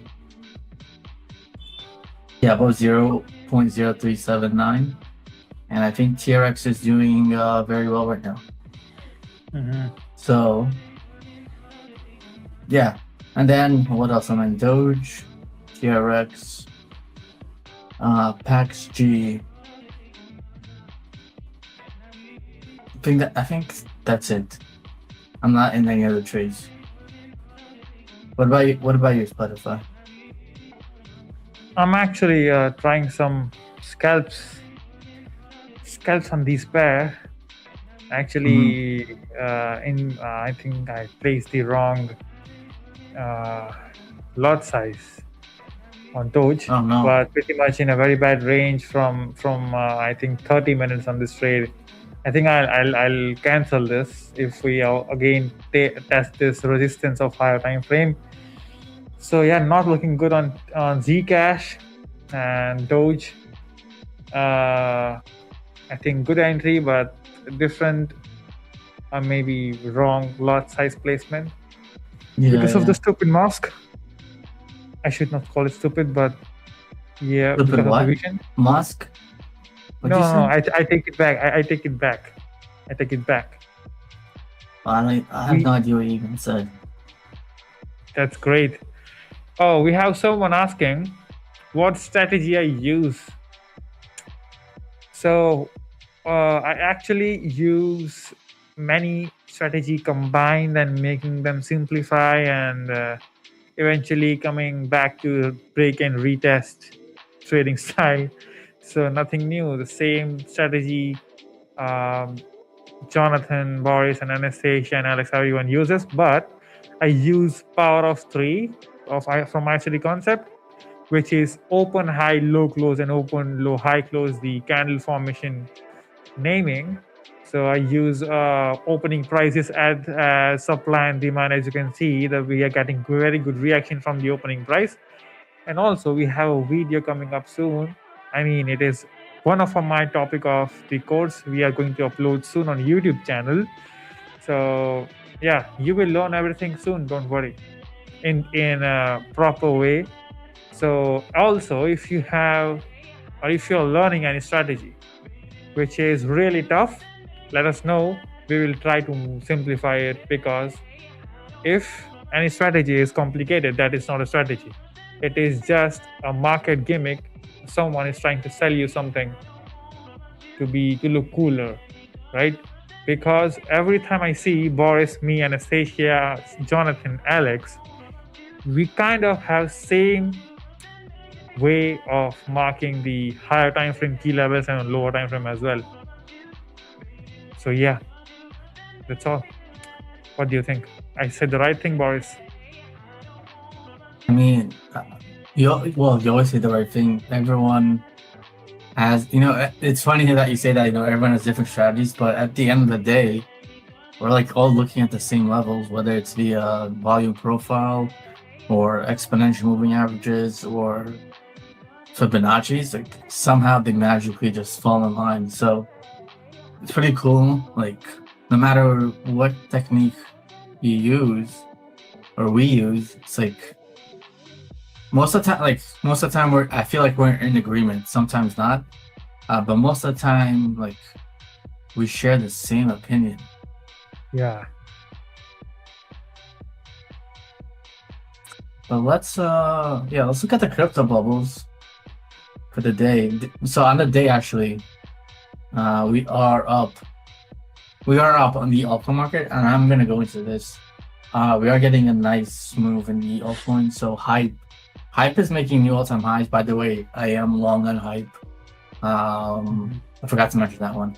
Zcash. We need to look at Zcash because this is one that's very close to reaching its all-time high. It had a nice move overnight, kind of had a bit of a retracement, but doing very well. And then we have WLD. What is that? WorldCoin. We're up 7%. So yeah. Let me actually look into. Yeah, let's look at Hype on the daily time frame. 1 second. Let me pull it up. Yeah, Hype on the daily. Is this a new all-time? Okay, not confirmed. Not confirmed. The all-time high was at 59.5, and we just tagged it. So actually, this could be a good risk to reward trade. If you wanna like take the reversal here and go short. So far we are getting a bit of a pullback here. Let's zoom in on the 1 hour to see what's happening. Yeah, a bit of a pullback, but I think I don't know. I just feel like we're gonna break the all-time highs on Hype. This has been one of the hottest tokens people have been talking about in the crypto sphere.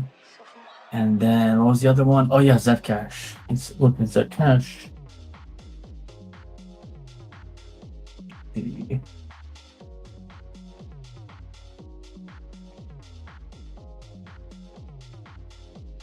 Okay, so Zcash, what I'm looking at is a break above $700. And yesterday's candle was 18% up. And we just got short of the $700 level, and we're pulling back a bit here.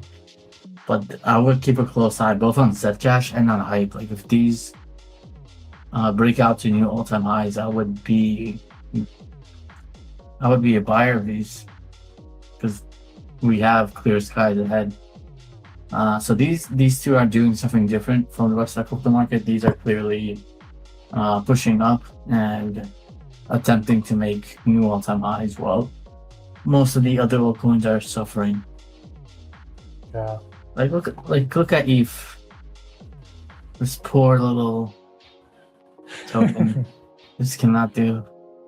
All it does is it just goes down. I feel this entire week was really slow for crypto.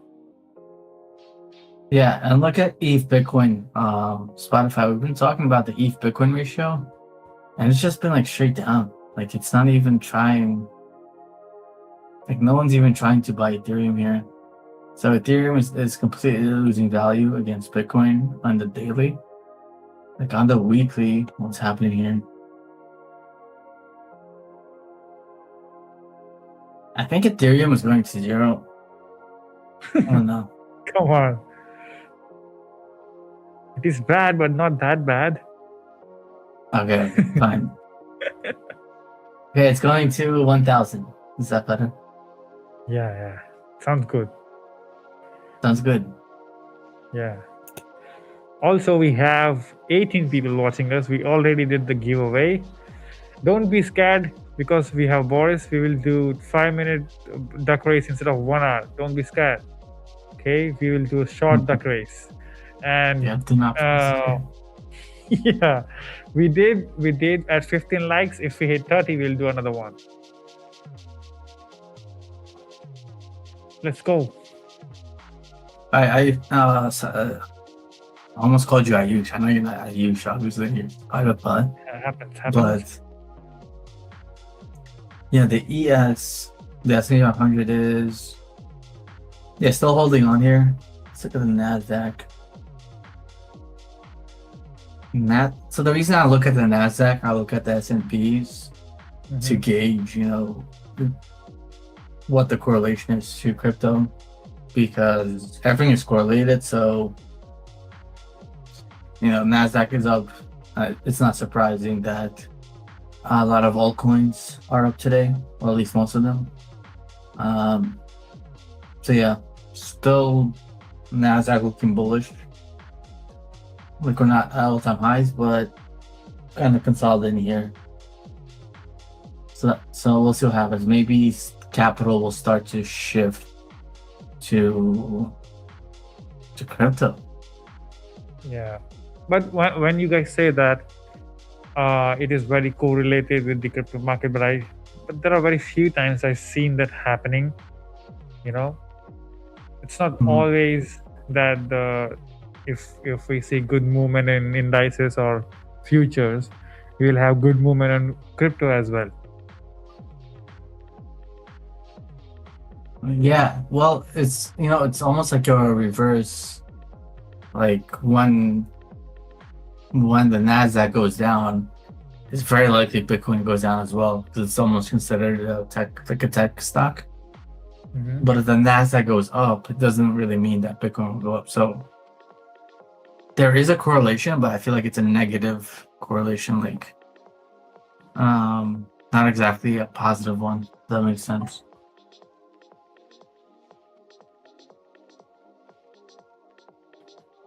Okay, we are already 28. 2 more, and we'll do it.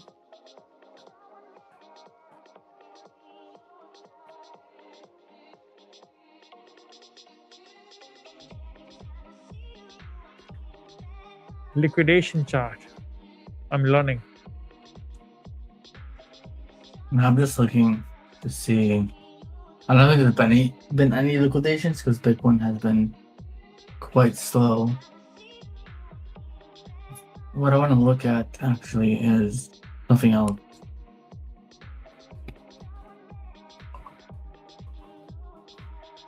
Yeah, let's look at the liquidation heat maps, or liquidation levels. Oof.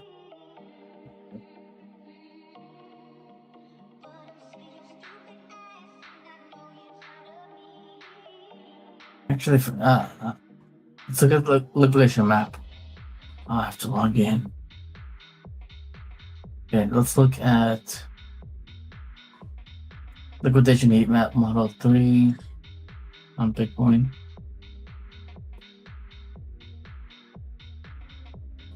All right, Spotify. What's interesting here is that we're like very close to tapping this area of liquidity around $76,000 or mid 76,000s. There's a lot of longs ready to be liquidated here. I don't know why people want long here, but there is a pocket of liquidity here at 76,500, and also a pocket of liquidity at 78,370. So this will be to the short side. So you know what? I think if buyers protect their positions here, price will go up to the 78K level, try to test the leverage shorts. If buyers can like wipe out the leverage shorts, price will have a clear upside move to like $80,000. That's what I'm thinking. with the liquidation heat map. I think we have a question for you, Boris. What Yeah, coins what is it? are your favorite, guys, and why?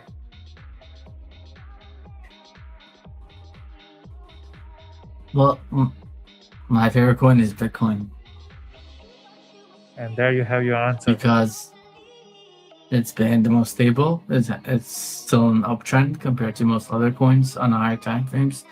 Has the most history. It's just the god of all crypto coins as far as I'm concerned. Like if Bitcoin dies, so will every other coin. So that Bitcoin is my favorite.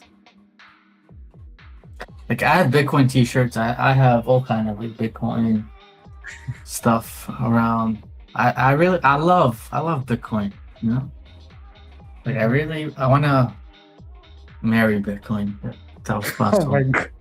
Now that's the perfect answer we gave at the Tradeify crypto live stream.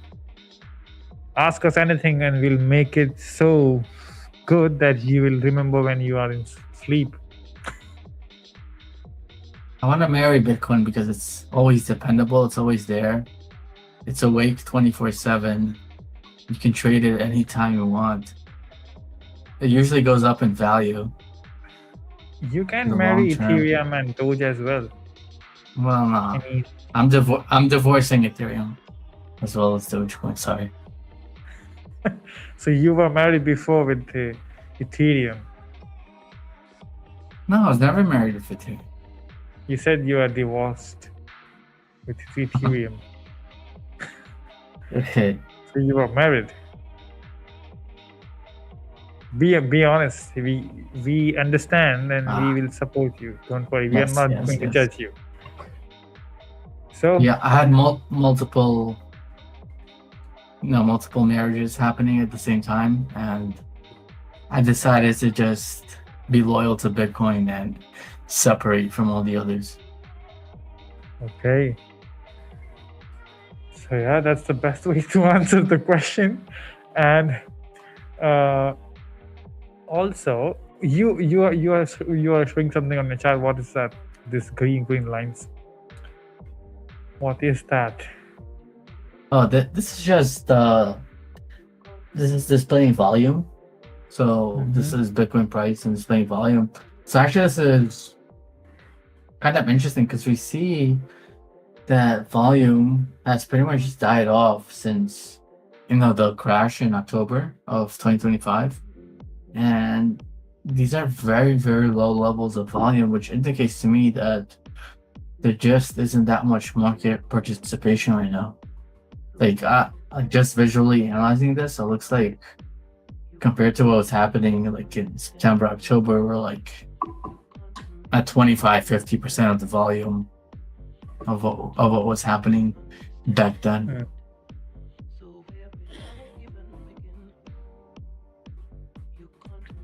But Spotify, what about what's your favorite coin? You didn't answer.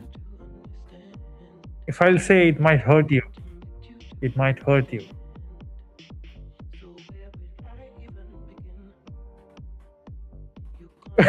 Oh my. What's happening?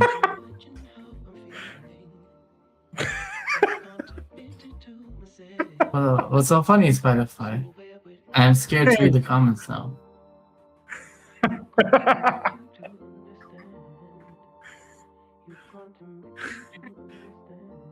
Bye bye, Web3. Oh my god. Anyway, so we are going to do the giveaway because we hit the liked goal. What do you want them to write? Ignore the comment. I want them to write BTC. Okay, everyone write BTC and I'll put you in the duck race and try your luck today. If you win or lose, does not matter. We do every day giveaway and we have Roman always first trying to win an account. Let's see if he does or not. Oh, someone's asking me, do I have a hand watch? And no, I do not have a hand watch. Why would I have a hand watch?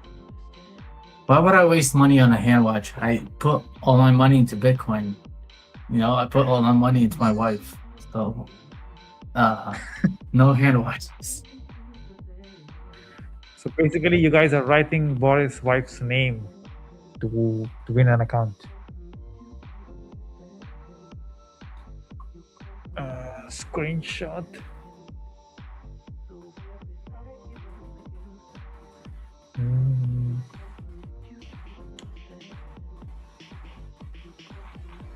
Keep spamming, keep spamming.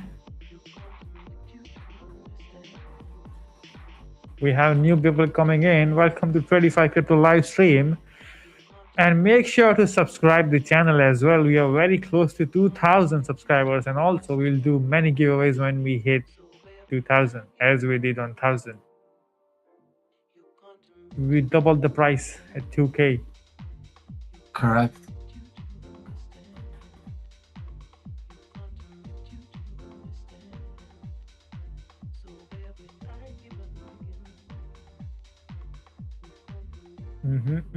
We have a lot of people jumping in. Please don't write price because I use a very good prompt. Don't repeat names. Please extract names, and it gives me the list.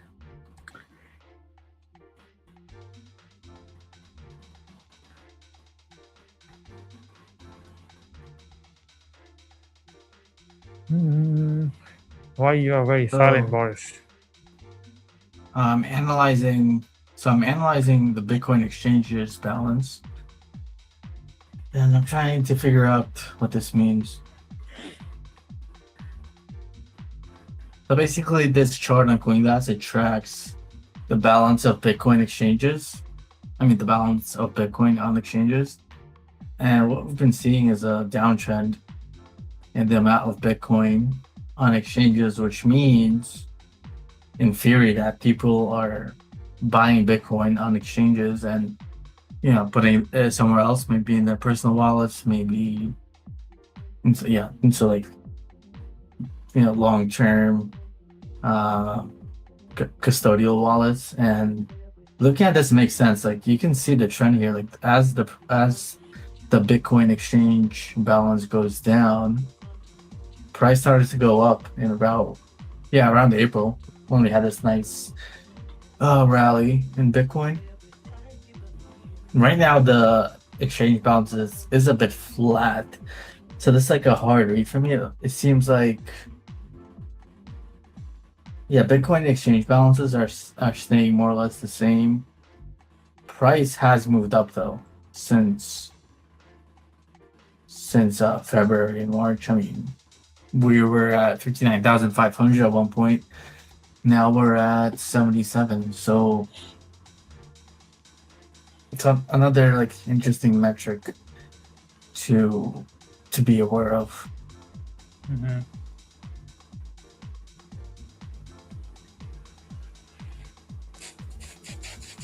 All right, I'm going to close the list soon in 30 seconds and sending the okay, instead of sending, I think my duck race is doing well, so I'm going to do it instead of bothering Boris. I'll do it myself. Okay. Because we don't let Sensei work on live stream. You don't make Sensei work on live stream? No, I said we don't let senseis work on live stream. Off live stream, we make them work.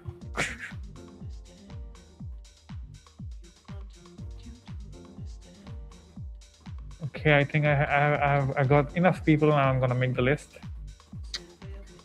I'm going to make the list.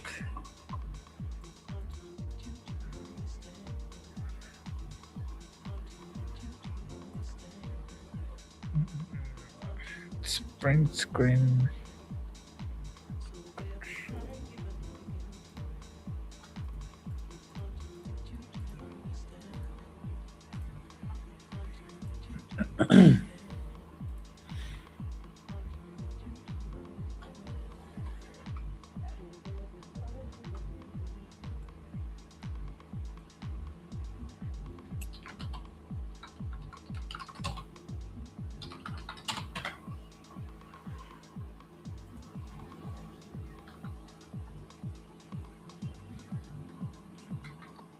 How many names do we have today?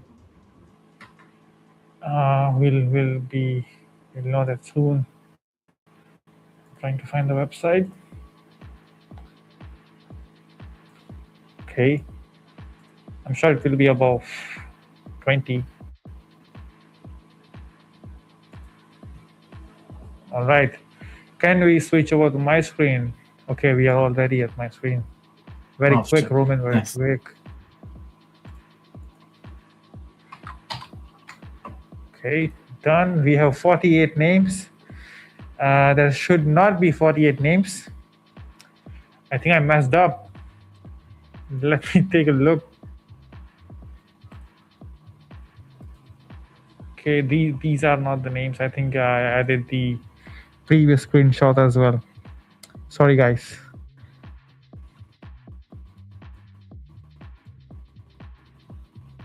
And the last one is this.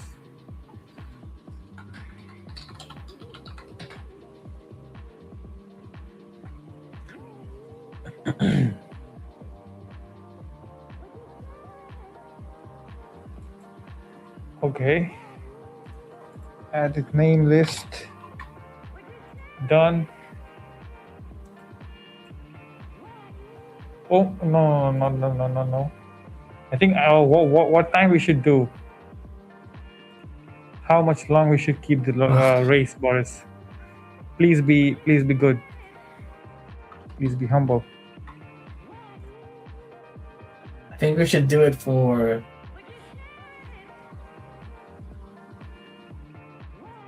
24 hours, so people will join our Discord session tomorrow. That is something.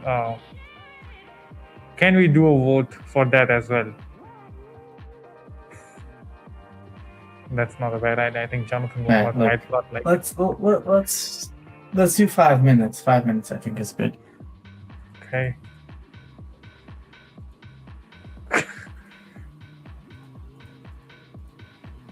How to do 5? How to do what? How to put 5 here? So 5. No. 500. Oh, Yeah. I have to press 0. I think it will shift. Okay. See, another thing you learned from Sensei Boris. Yeah. Thank you so much. Yes. I need to learn a lot. Okay, I'm going to click start. 3, 2, 1, and go. I'm sure you guys can hear the ducks.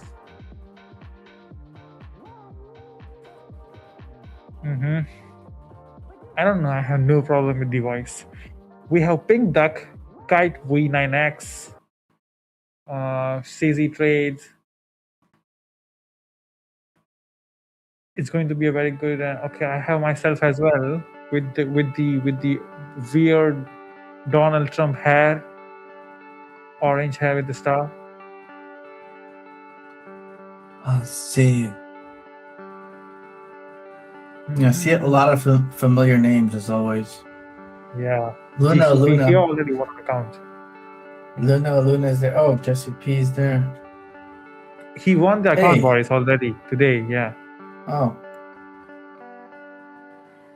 I wish you not win again, JCP. Let someone else have their account. Look at B Zakaria quietly going forward. Initial Maverick is a cook. Study now. Number 2 FX study. Okay. 3 minutes more.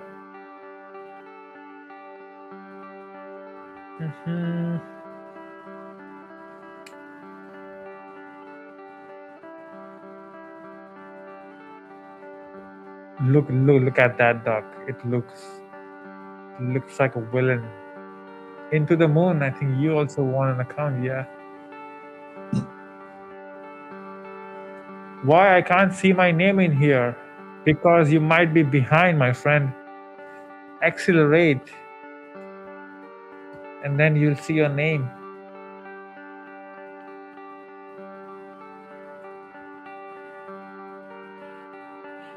This is Look, okay, we are this time. I don't know. I see a lot of new ducks. I think look at this deer duck. It's coming. Is It's there- coming ahead. where's the Trump duck? I missed that duck. We don't have actually. It's Oh, I here. see Look him. at this I guy. think I see him. Yeah, there he Yeah. goes. There he goes. China. Oh, what's this? Can you try mimicking Trump with this? With this that? I think I should do the camera in the camera. We need more words to support the Americans. Make sure to give me words, and we'll make the America great again. And my friend Modi, and I come always to India, and I really like the country. You know, Boris, what do you think? Am I doing great? Hmm?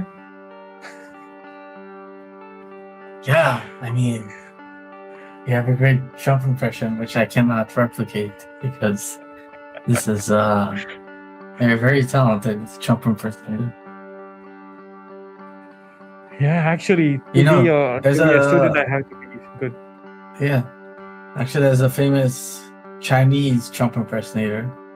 And Yeah, I think yeah, it could be That's the best one I have seen on the internet. yes, but maybe you can be another like, superhero impersonator. Actually, I'm learning to mimic him perfectly because to speak like him, we have to push it from the stomach, not from the throat. I'm doing from the throat. That's why I'm not so good at it. Okay, 45 seconds. We have BMW, the German car. I hope you win. I love BMW. Donald, how can you love BMW? I thought you love. Wait, you can only love American cars, not German. I can't believe you just said that. I mean, okay, then we'll Look. pick some American car. Oh, We love the German people, don't we? yeah. We love German cars, best cars in the world. Look The at best look cars. at. I think look at the king. Oh my God! I was about to win. I'm sorry. Nexus. What? Nexu Vault. Vault 365. If you're here, please write 1 in chat or maybe something to make sure you're here with us, or we have to give it to someone else, or maybe myself because I was behind you. Okay, let me get rid of this noise. No, not again, not again. Let's wait. Okay, he is here. Okay, Nexu 1635. Make sure to add your email to your description and you'll get your account soon. Let me create the link. Anyway, Boris, we can continue with the chart. Yes, continue. Let's continue with. Yeah, let's go to the BTC. Mm-hmm. What's going on with BTC? I mean, like, Bitcoin is just so boring here. And that's all.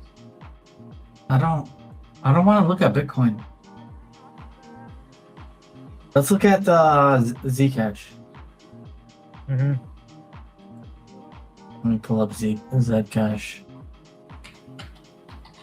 Where is it? Zcash is very interesting here because as I was telling you guys, like zoom out to the weekly. We are approaching all-time highs on Zcash. So I think a lot of traders are going to be watching this one because like nothing else is making new highs, right? Like, so you're going to want to put your money into an asset that is in price discovery. So if this can break above 700. I think we're gonna see a lot of people FOMO into this Zcash. What do you think? Do you like Zcash, Spotify? I think you like it Obviously, very on much. lower time frame. Yeah, on low time frame, Yeah. it's best spread for scalping. But even on higher time frame, it looks so good. Has an amazing uptrend. Looks better than, I know I'm married to Bitcoin and like You should not the say that. Zcash. The Zcash looking sexy, very sexy here. Leave it for us. Okay.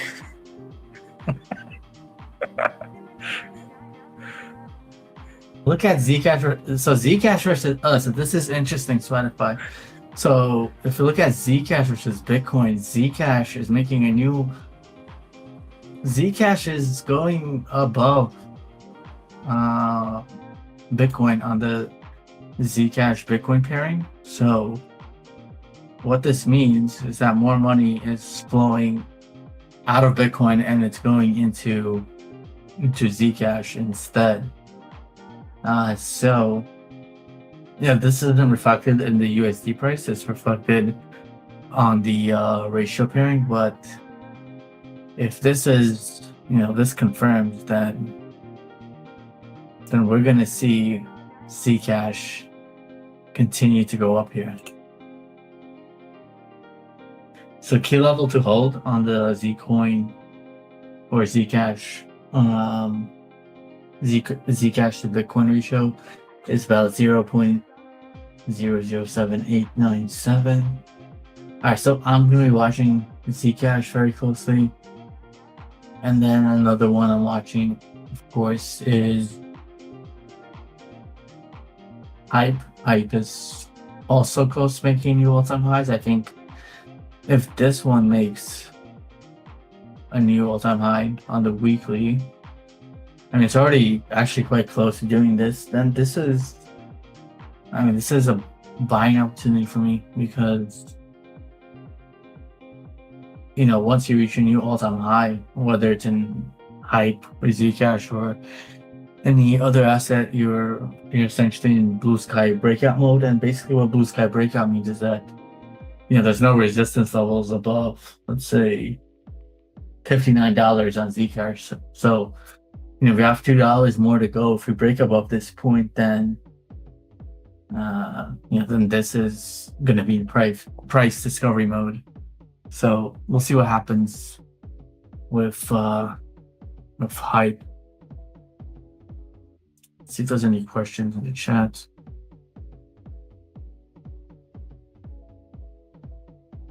Oh no.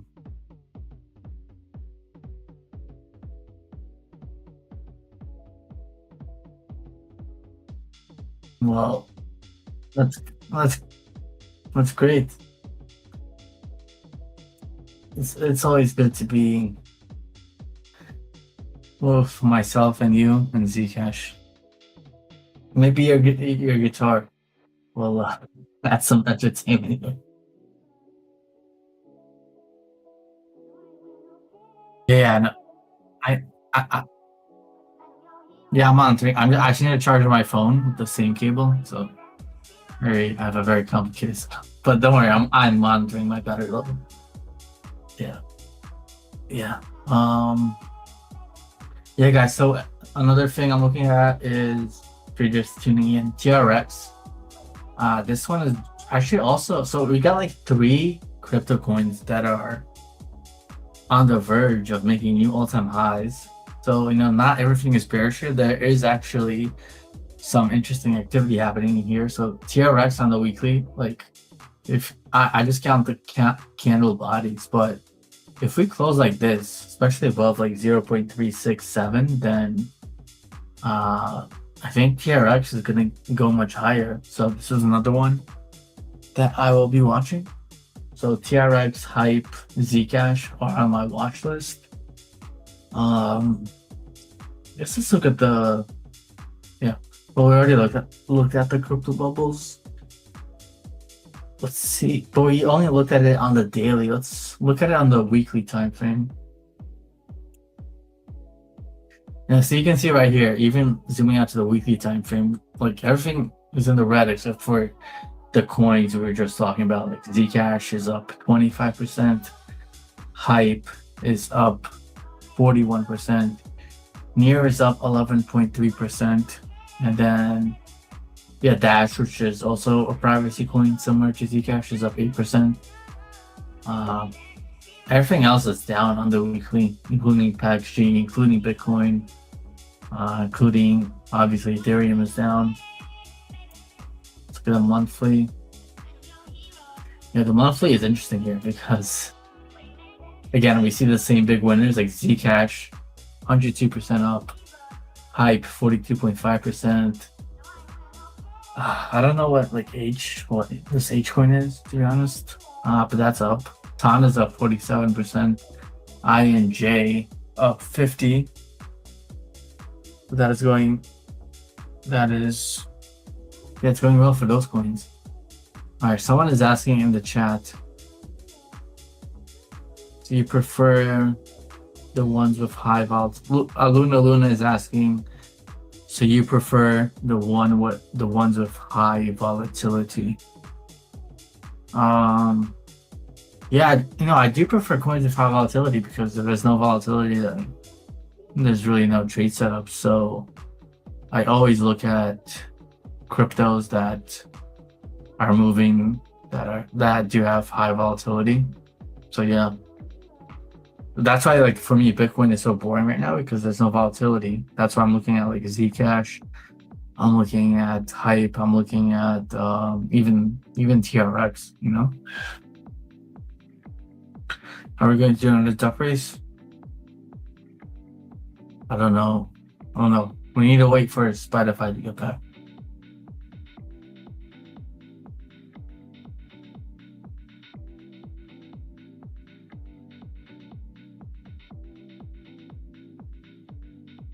Okay, let's look at another metric here, which I've been talking about. So USDT dominance. So this is another important macro metric you guys need to track.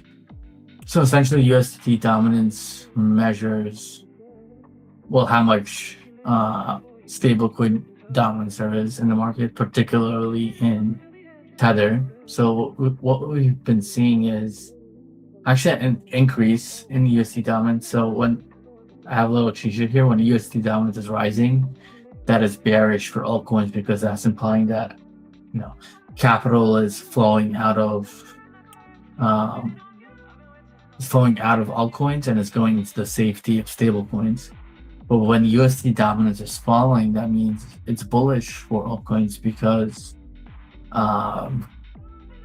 capital is going out of stablecoins and it's going into some altcoins. So right now we are in a downtrend on USD dominance, which is actually, I know it sounds weird, but it's a good thing because we want USD dominance to be as low as possible in order for us to see strength in altcoins and in order for us to potentially see an altcoin season sometime.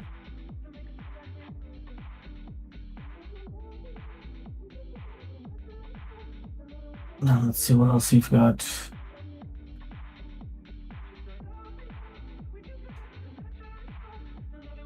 Guys, let's look at ETH dominance here. So, I don't think this is a metric that many people look at, but it is very important because what this is measuring is basically Ethereum's dominance in the market. And as I've been saying, like, we've been in a downtrend on Ethereum dominance versus the rest of the market since August of 2025.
Yeah, I can hear you. What happened?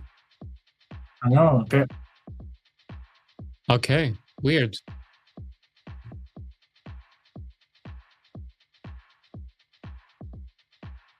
Let me. Okay. Because of the battery.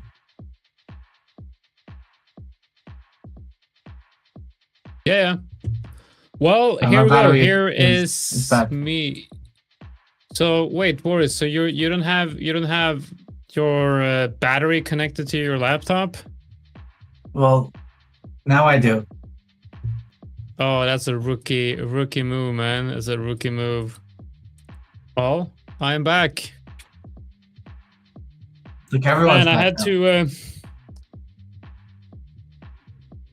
And I went upstairs, and I work in the in the basement. As I went upstairs, and I sat down on the couch, and my son has a fever, and we've been sick all week. So I think maybe I got something too, because I sat down on the couch, and I literally just like I was sitting up, and I woke up, you know, from nowhere. I'm like, oh shit, I was actually sleeping. But hey, I'm back. I'm here. I got my coffee. No, I don't have my coffee. I don't know where I put my coffee. Probably somewhere else. Jonathan, don't stress yourself out so much. Like, I'm like- not too stressed out. But Boris and Ayush, you're not on the actual stream, so we're gonna get them on the stream shortly. How you guys doing in the what are you guys doing in the comment section? Hope you're all doing fine today. Well, we've just met a couple of not long ago. So what are we looking at? We're looking at Bitcoin. What do we have in the markets here? Going through my whoa, Zcash. yeah, I was talking about Zcash earlier. Whoop. Well, Spotify? Or is this Ayush? I'm so confused. Oh, that's I have weird. to jump in because of the internet connection.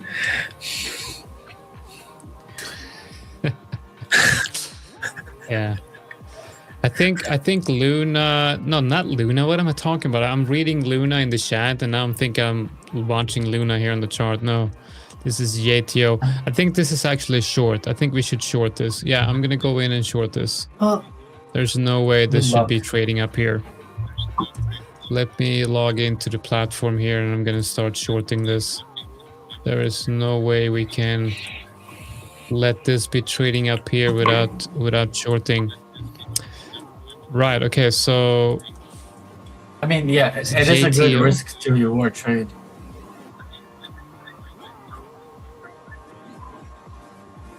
Ayush has.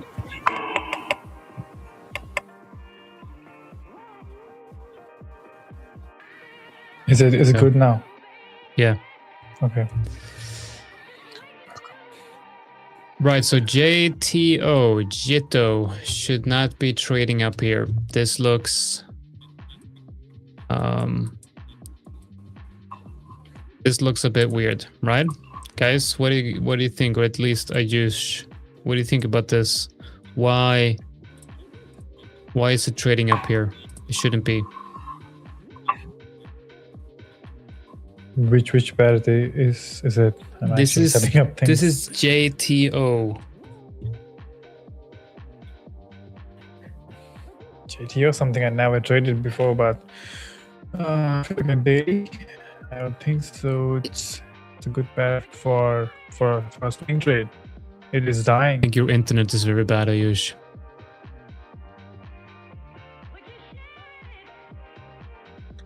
Well, Yeah. Can you bring me on stream? Oh, like you have my thoughts on JTO? Yeah, bring Boris on. He is in the room. Okay, so Boris, you gotta be Boris, go in and out, disconnect, and then come back in. I've been in the room for a while. Oh, okay. He's been in here for a while. He's replacing him with Ayush, but he's gonna be coming back in. So interesting to hear his view on this. So I got a meeting coming up, so we'll see if we can I'll probably have to. Ayush, you. It's better if Ayush just disconnects.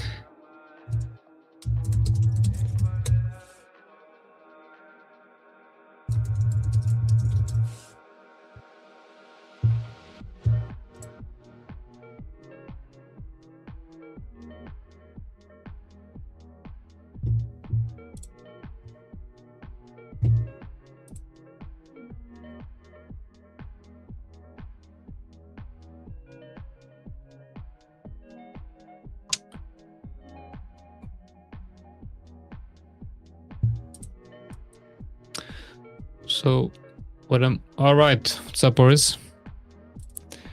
The screens are a bit weird. The screen sharing, showing. Yeah, no problem.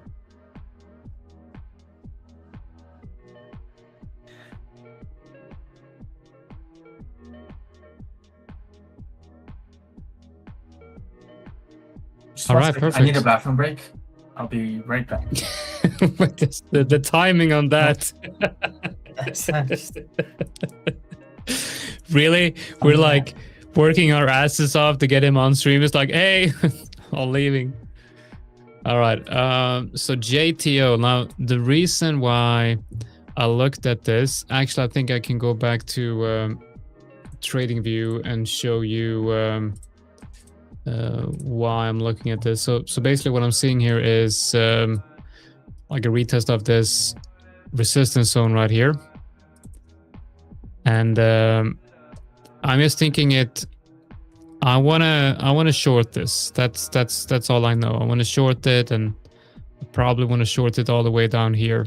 Now I don't really know why it's moving the way it's moving, because it's actually looking pretty strong. I mean, we had this big move to the upside, came down and hit the area where we initiated the move, and then, you know, another strong push to the upside.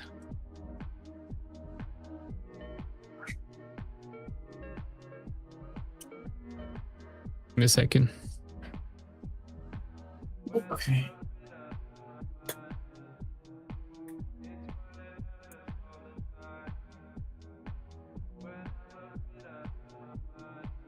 Yeah, I'm back.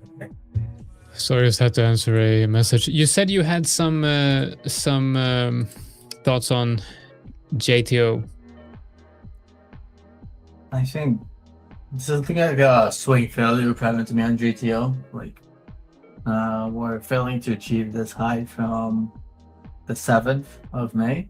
I think it's about 60 cents. So, not too bullish on JTO. No?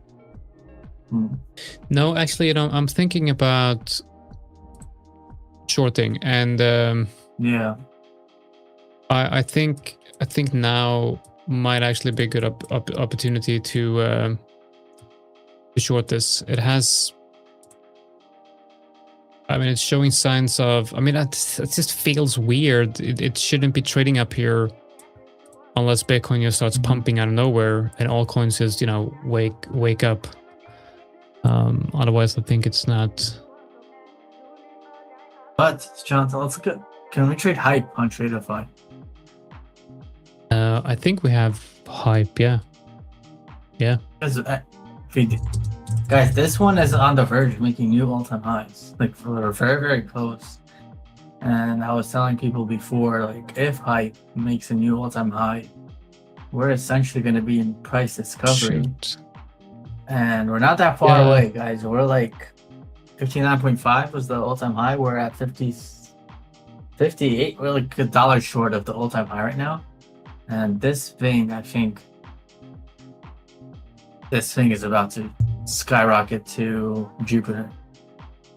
Yeah, I think hype is probably going to be one of the biggest winners this year. I don't see any reason for this not to just continue higher for a long time. I think this is a wonderful project. It's has all the fundamentals. It has everything you want in a crypto project, really. And it's like, this is just not a normal random shitcoin. It has adoption. It has like NASDAQ has adopted. technology behind the Hyperliquid, I believe. I mean, the people behind, or the issuer of the S&P 500 index, which is, I believe, is it the Dow? I can't remember which company it is, but like the Dow Jones something has actually officially confirmed the perpetual futures on Hyperliquid for the S&P 500. Oh wow, that is huge news. That was a while ago. You didn't know that? No. I'll show you.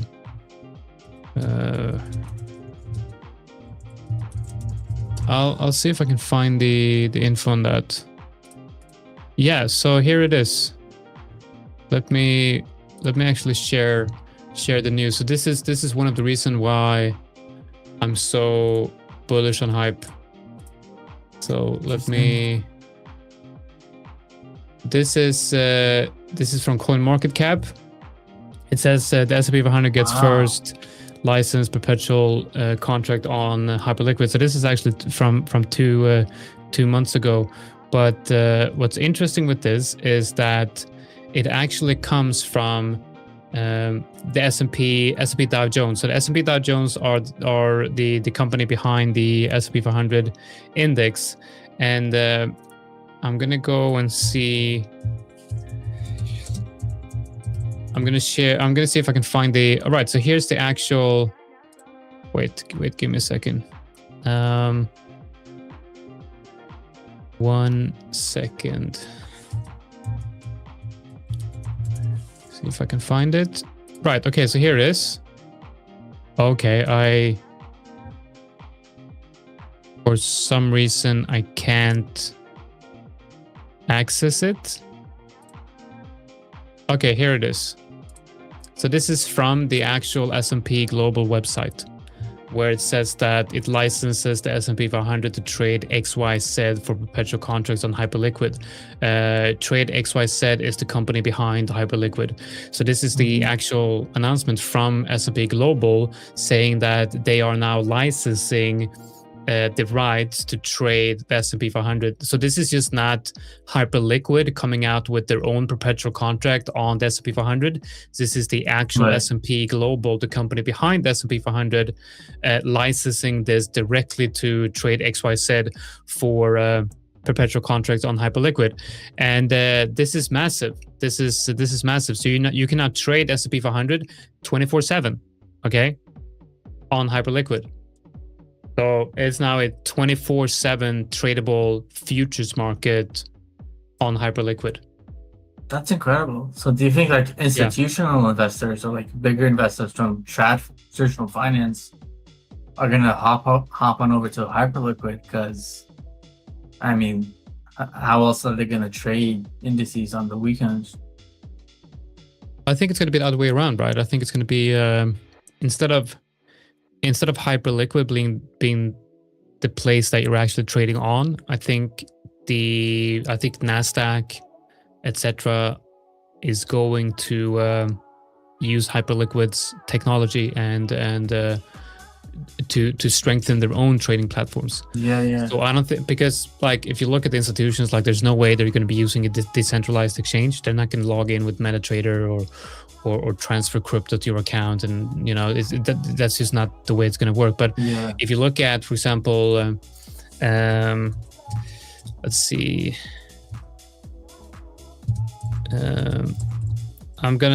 you see there's another thing I want to show here. So we have you guys might know about this. This is Nasdaq.com. This is their 24-hour trading hub, which says right here, welcome to Nasdaq's 24-hour trading hub, your go-to resource for our viewpoints on extended hours trading. Now, as you guys know, Nasdaq are going to extend their hours to 24/5. So you're not going to be able to trade the US stock market, the Nasdaq, 24 hours a day, Monday till Friday. And they are using blockchain technology to enable this. So Nasdaq is now adopting what Hyperliquid has built their whole framework around.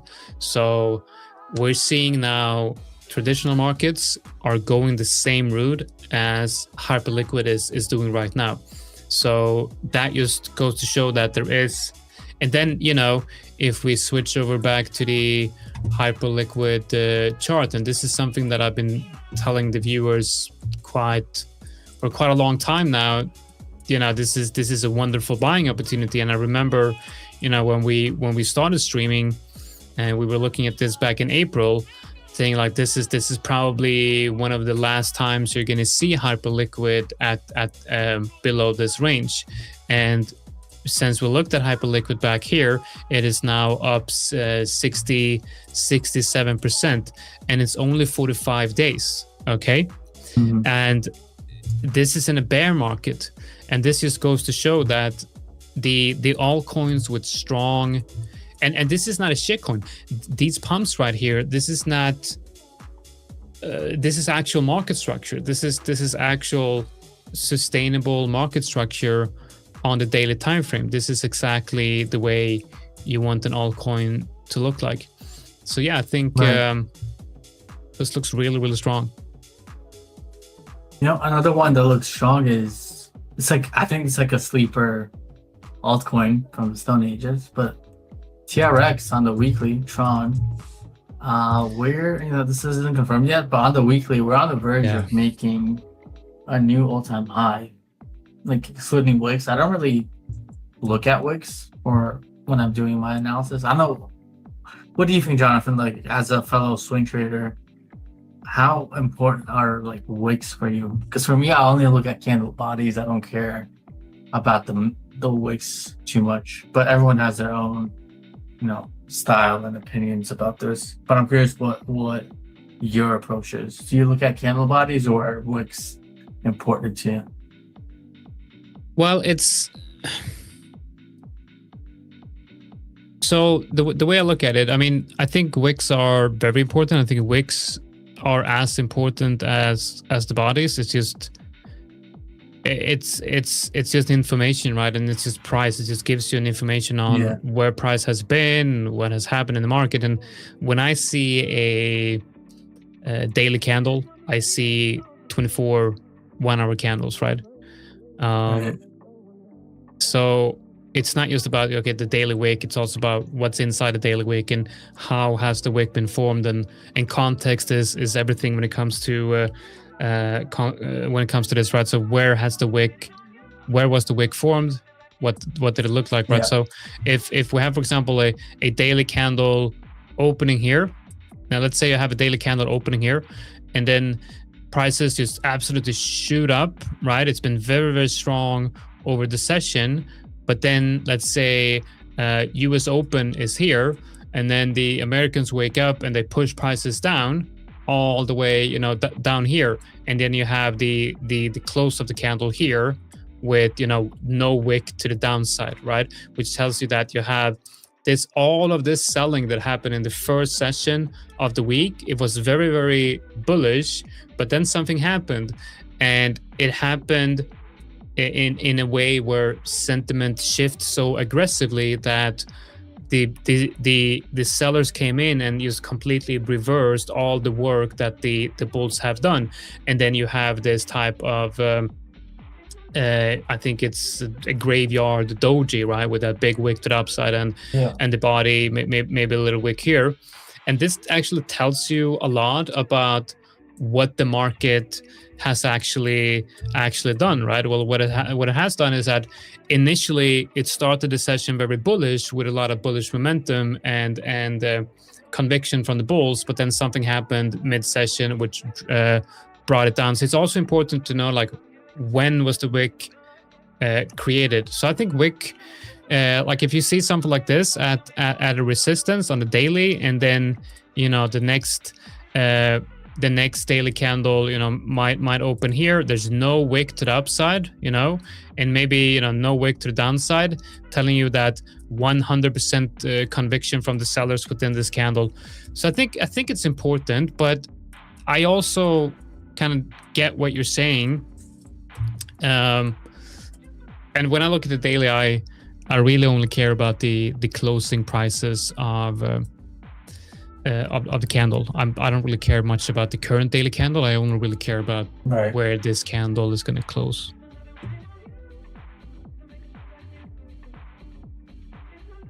Do we Good know why? explanation. We know why TRX is moving like this? Like, does it have, because I mean, we can kind of say that Hyperliquid has good momentum right now because it's doing all the right things. It's actually building a product and it's getting adoption. But what's happening with TRX? I mean, all I know is that Tron is one of the most widely used blockchain networks for crypto transactions. Like whenever I have to send cryptos to somebody, they always send me their TRC20 address. It's very rare. Like nobody sends their Ethereum 20 address because it's slower and more expensive. I think the TRC20 blockchain is the cheapest and it's the fastest, and it's getting worldwide adoption across like more developed countries. That is my theory. I could be completely wrong though. Well, I'm gonna see if I can find some on-chain data on TRX. Let's see, TRX on-chain data. See if we have any. Network usage is strong. On-chain activity and transfer volume are elevated. I wonder if there's an on-chain tool we can use to track this. I'll see if I can find something. I'm going to CryptoQuant here. Now, I'm not sure. Yeah. The thing is, it's moving so slowly, people aren't even realizing that Tron is making a pretty big move. Like from March, it's up like 10%, which isn't much, right? Like if you consider it an altcoin, but you have to consider this one actually has lesser volatility than Bitcoin, believe it or not. It's like very like stable in its price movements. Like look at this on a daily, it's just kind of like very clean. Yeah. No uptrend, like not much I'm looking at happening. It's weird. I'm looking at active addresses on Tron here, and it's obviously trending heavily to the upside. Now let's see what we have on Bitcoin.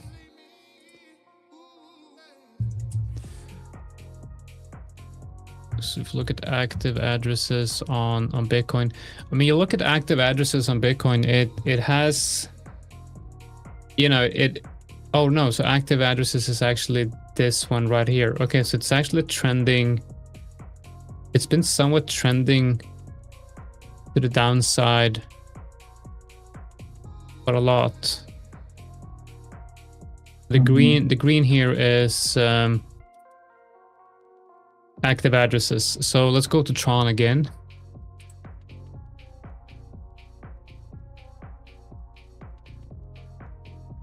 And you can see the difference here on Tron. Active addresses has actually been increasing ever since 2023 at least.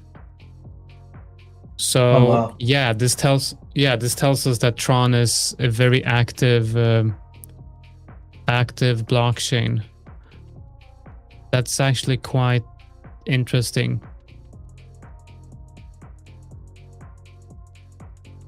So basically we have Tron, we have Hype. Did we talk about Zcash? Oh yeah. Or did we talk about Zcash as well? That was another one that is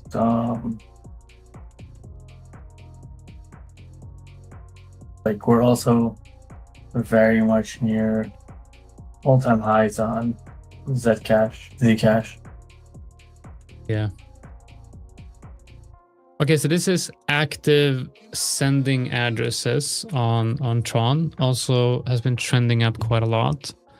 What if we look at active sending addresses on Bitcoin? You'll see that it's been trending down ever since 2024. Mm-hmm. Oh, really? So Yes, I mean Tron is definitely an active blockchain. Let's look at Zcash, but I don't think you can. I wonder how much you can see on Zcash though. Yeah, so there's obviously not a lot of information on this blockchain because it's private, and you're not supposed to be able to see this data. Right.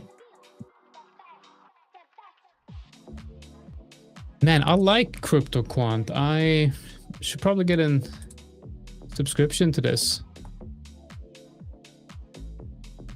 I remember when they launched CryptoQuant, they had a lot of good analysts posting on Twitter.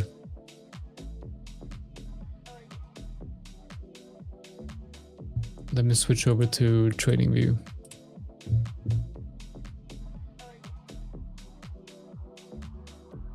Yeah, no, I'm not sure if like, I mean, we're in a bear market. I'm looking at resistance and I'm thinking, okay, maybe this is a short, but I don't think so. I don't think this is a market I want to short. Yeah, you don't want to be, in front of us. What's the phrase called? In front of a steaming bulldozer, or picking up pennies in front of a steaming bulldozer. Like if the trend is just skyrocketing upwards, likely to continue. This one is different though, because it's not really trending. It's actually ranging, but it's very volatile within this range. Is that JTO? Yeah, JTO. Yeah. Some reason I've always had a tough time trading this one as a swing trader. Like it just doesn't work. Yeah, because it has weird volatile moves. Very strange. Yeah. Yeah. I just try to avoid trading it, to be honest. And for me, the best. Well, I don't know. From my history, like the best pairs to trade are Bitcoin, Ethereum. Like obviously the more liquid coins. And then Tron. I like Tron very much. It's a fun pair to trade, and you could also use a lot of leverage of it because it's not very volatile with it. So that one is a fun pair to trade as well.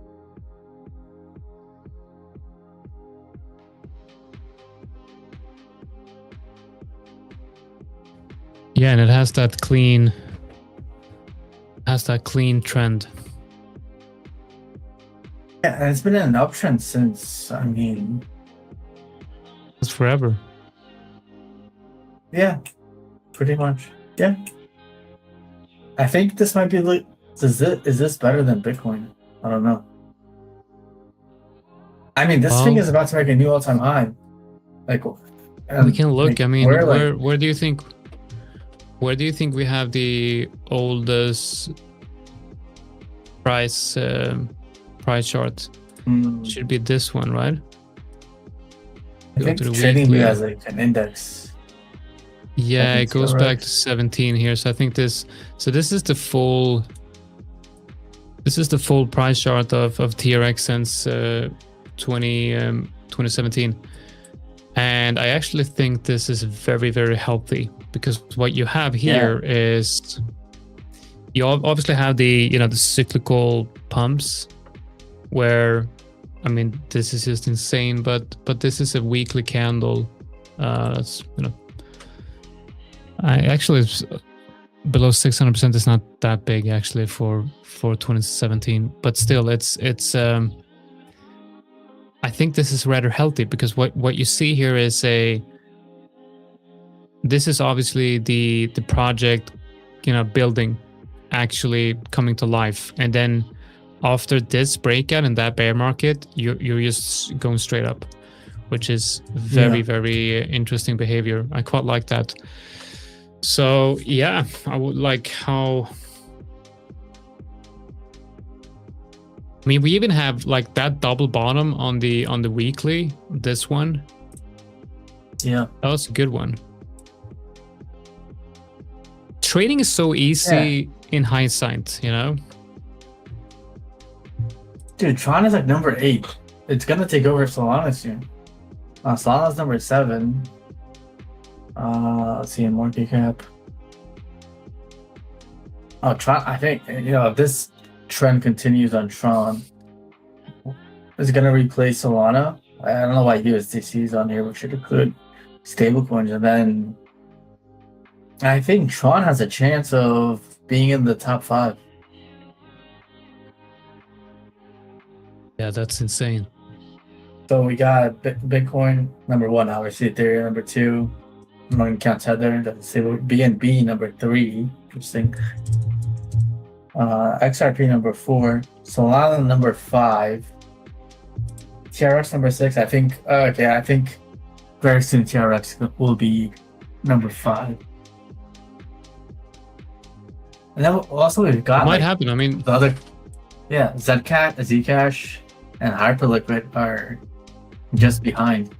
Like they're all in the top 10 basically. yeah, no, it's very possible. Wow. I haven't looked at the like coin market cap in a while. It's funny we have Trump's World Liberty Financial at number 21. That is just absolutely nuts. 21. It So shouldn't be that high. It's above Sui and Litecoin and Avalanche and what? Doesn't make any sense. but is that because Okay, so that's the market cap. That's basically all the. is that all the coins in circulation multiplied by price? See, Should be, right? Because if all the coins in circulation means it has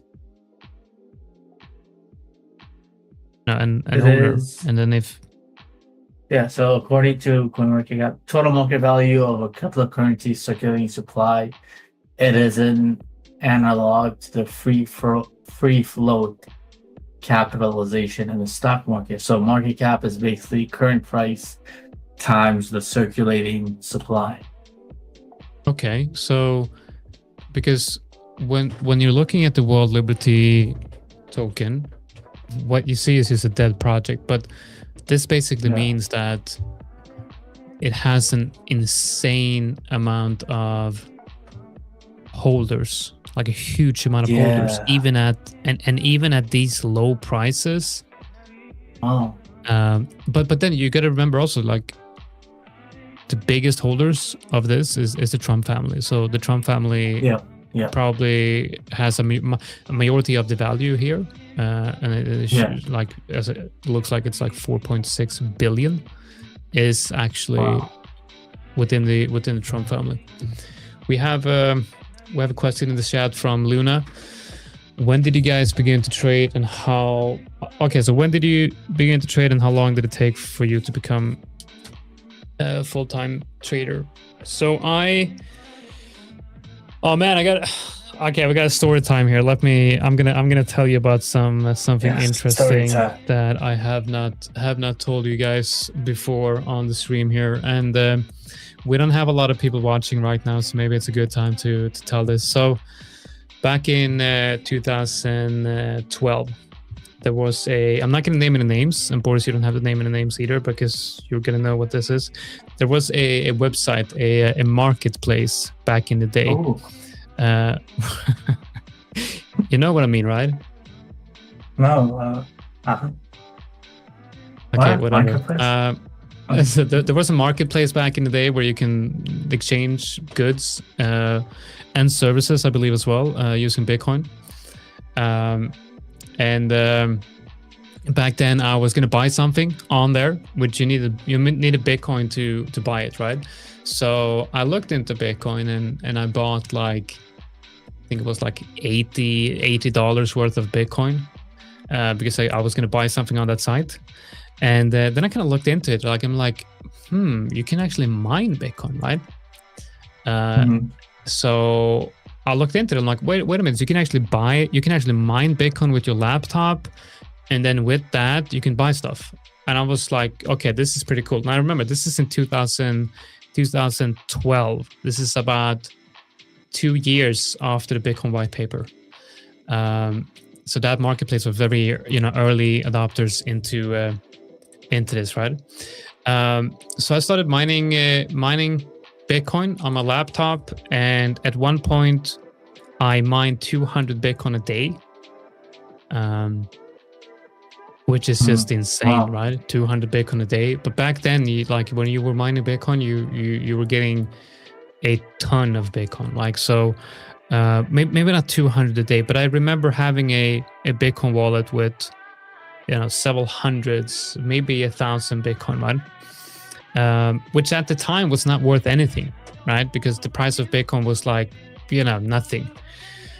And I was, how old was I in 2012? So I was 22, I guess. Yeah.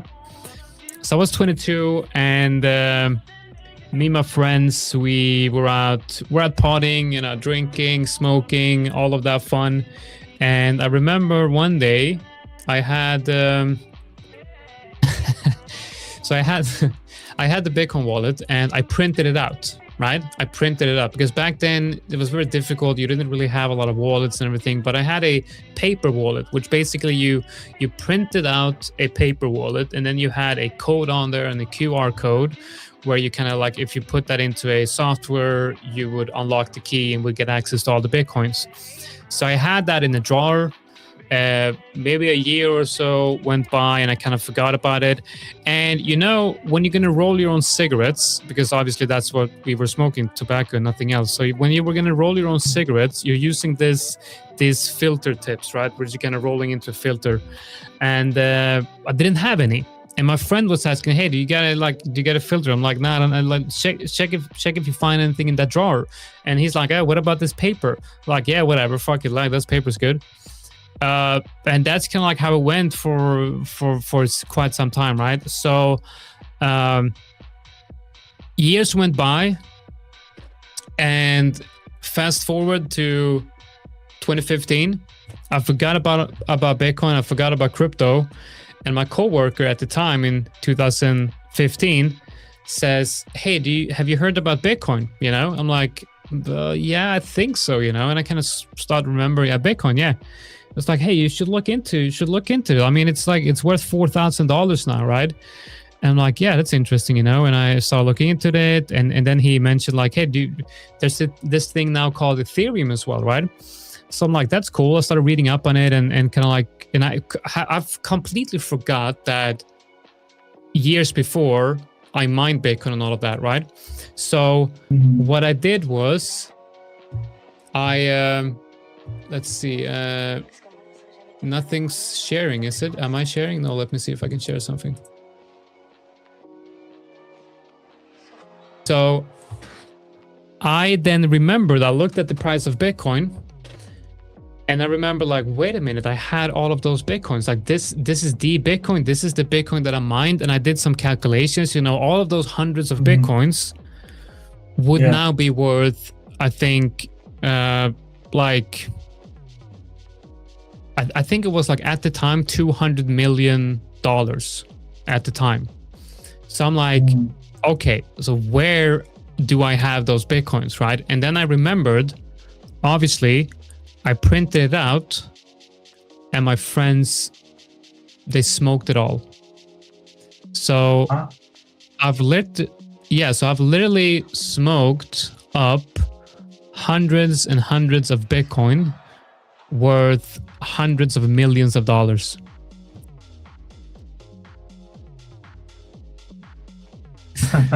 Yeah, exactly. Like Roman is saying in the background, this is why smoking is bad. Yeah, exactly. Like Roman says, this is a good example of why smoking is a very bad habit and you shouldn't do it. So yeah, that's I'm not like the professor says, aren't you pissed? So I've had, dude, like when I figured this out, so the first thing I did was I went through my whole house. So after that I've moved around quite a lot, and I moved to completely different town. So but when I actually remember that and figured out, I'm like, shit, okay, this I had a hard time actually accepting that was the truth. So I looked through every single box, drawer, everything in my house, like all the corners and everything. Just look through everything, like there's got to be a paper somewhere I went through my mail, I went through all my PCs, I went through all my laptop, like I went through everything, but it's all gone, right? Like it says there's no way it's completely gone. So I've gone through maybe. So in 2015, I kind of went through this whole year of like, you know, I was a difficult time because I realized that, okay, I had hundreds of millions of dollars and now I have nothing. But I kind of then had to figure out, like, I had to tell myself that, you know, I've never had it, because otherwise it would be difficult. The professor says, when you said you smoked it, what do you mean exactly? Okay, so when you're rolling your own cigarettes, you need a filter, okay? And you take a piece of paper and you roll it into a filter. That paper wallet was used as a paper to roll those filters over a period of like a long time, right? And you know, and what's ever left of it is probably thrown away in the trash, which is just, you know, insane. Yeah, but at the time, you guys can remember, at that time, that paper was probably worth $2 or $1, or maybe less than $1. And like who would have thought that Bitcoin went from like 2 cents to, you know, 5,000 like it was in 2015, and now 100,000? I mean, it's just insane. It's absolutely crazy. But yeah, that's so that's how I got into crypto. Yeah. Oh my god, is there enough time for me to explain how I got into crypto? Well, maybe you got 5 minutes. Yeah. So basically, I got into crypto in a similar way. Like Jonathan got into it. There's a marketplace that accepted Bitcoin for transactions. That got me very intrigued. No, really, you were also one of those marketplace enjoyer. Yeah, well, I was more of an observer, observing and Of course, analyzing. of course. Yeah, and yeah, that's how I first heard about crypto, how I first heard about Bitcoin. And then really I kind of forgot about it up until 2017, when the big bull run happened from, it was like 2,000, 3,000 to Bitcoin 20,000. And then we had this surgence, not only in theory Is it lagging? in 2017. But yeah, that's what got me hooked. That 2017 whole euphoria and mania.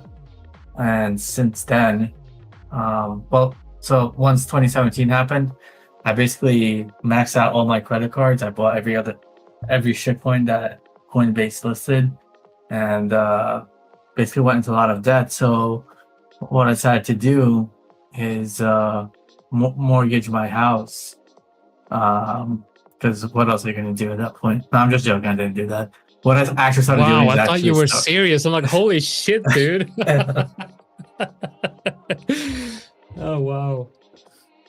What I decided to do is take a step back, actually learn proper risk management techniques, proper trading strategies. Like, so, you know, I went from all forms of trading strategies, from, you know, just classic support and resistance, order blocks, I guess what people call ICT nowadays. I still don't understand what it is, but I guess what I was studying back in 2017 was ICT theory. And then from there, I kind of evolved into more of a systematic indicator-based trader, focusing less on the lower time frames and focusing more on higher time frames. So I evolved from you know, a low time frame degen. Not that there's anything wrong with that, too. More of a high time frame trader, right? So yeah, from 2017 to 2020, I was basically just studying how the markets work, what is proper risk management, At that time, I was working in traditional finance, the 9 to 5 job. I was kind of like connected to, I guess, the investment world in some way because I was working for a company that basically analyzed hedge funds, private equity funds, venture capital funds, and the way they performed and how they operated the strategy. So I was kind of inspired by working in that environment. And then ultimately, I noticed that my own trading became profitable from 2017 until 2020. And then, long story short, I've decided enough is enough. I'm tired of coming to the office every day, sitting in traffic in New York, and I am going to pursue trading as my full-time career. So basically that's my story. And it's been 6 years and I'm still like 6 years and you're still lagging. Well, that's a good story, man. Good story. Like it. We're gonna quit it. We're gonna quit it. When we quit it, we're gonna end it here a couple of minutes early today. I got a meeting I gotta jump on to. But guys, this is the last day of the week for the. Is it Thursday? Yes, it is. So it's last day of the live stream. But Boris and Ayush are going to continue this. The streams on the Discord tomorrow. So make sure you do jump into the Discord, and Boris and Ayush will be there tomorrow. Yeah, stay tuned for that, guys. This is going to be a fun session just with me and Ayush. Yeah. All right, guys. Thank you all. And we'll see you in the Discord tomorrow and here on YouTube next week. All right. See you guys. Bye. Take care.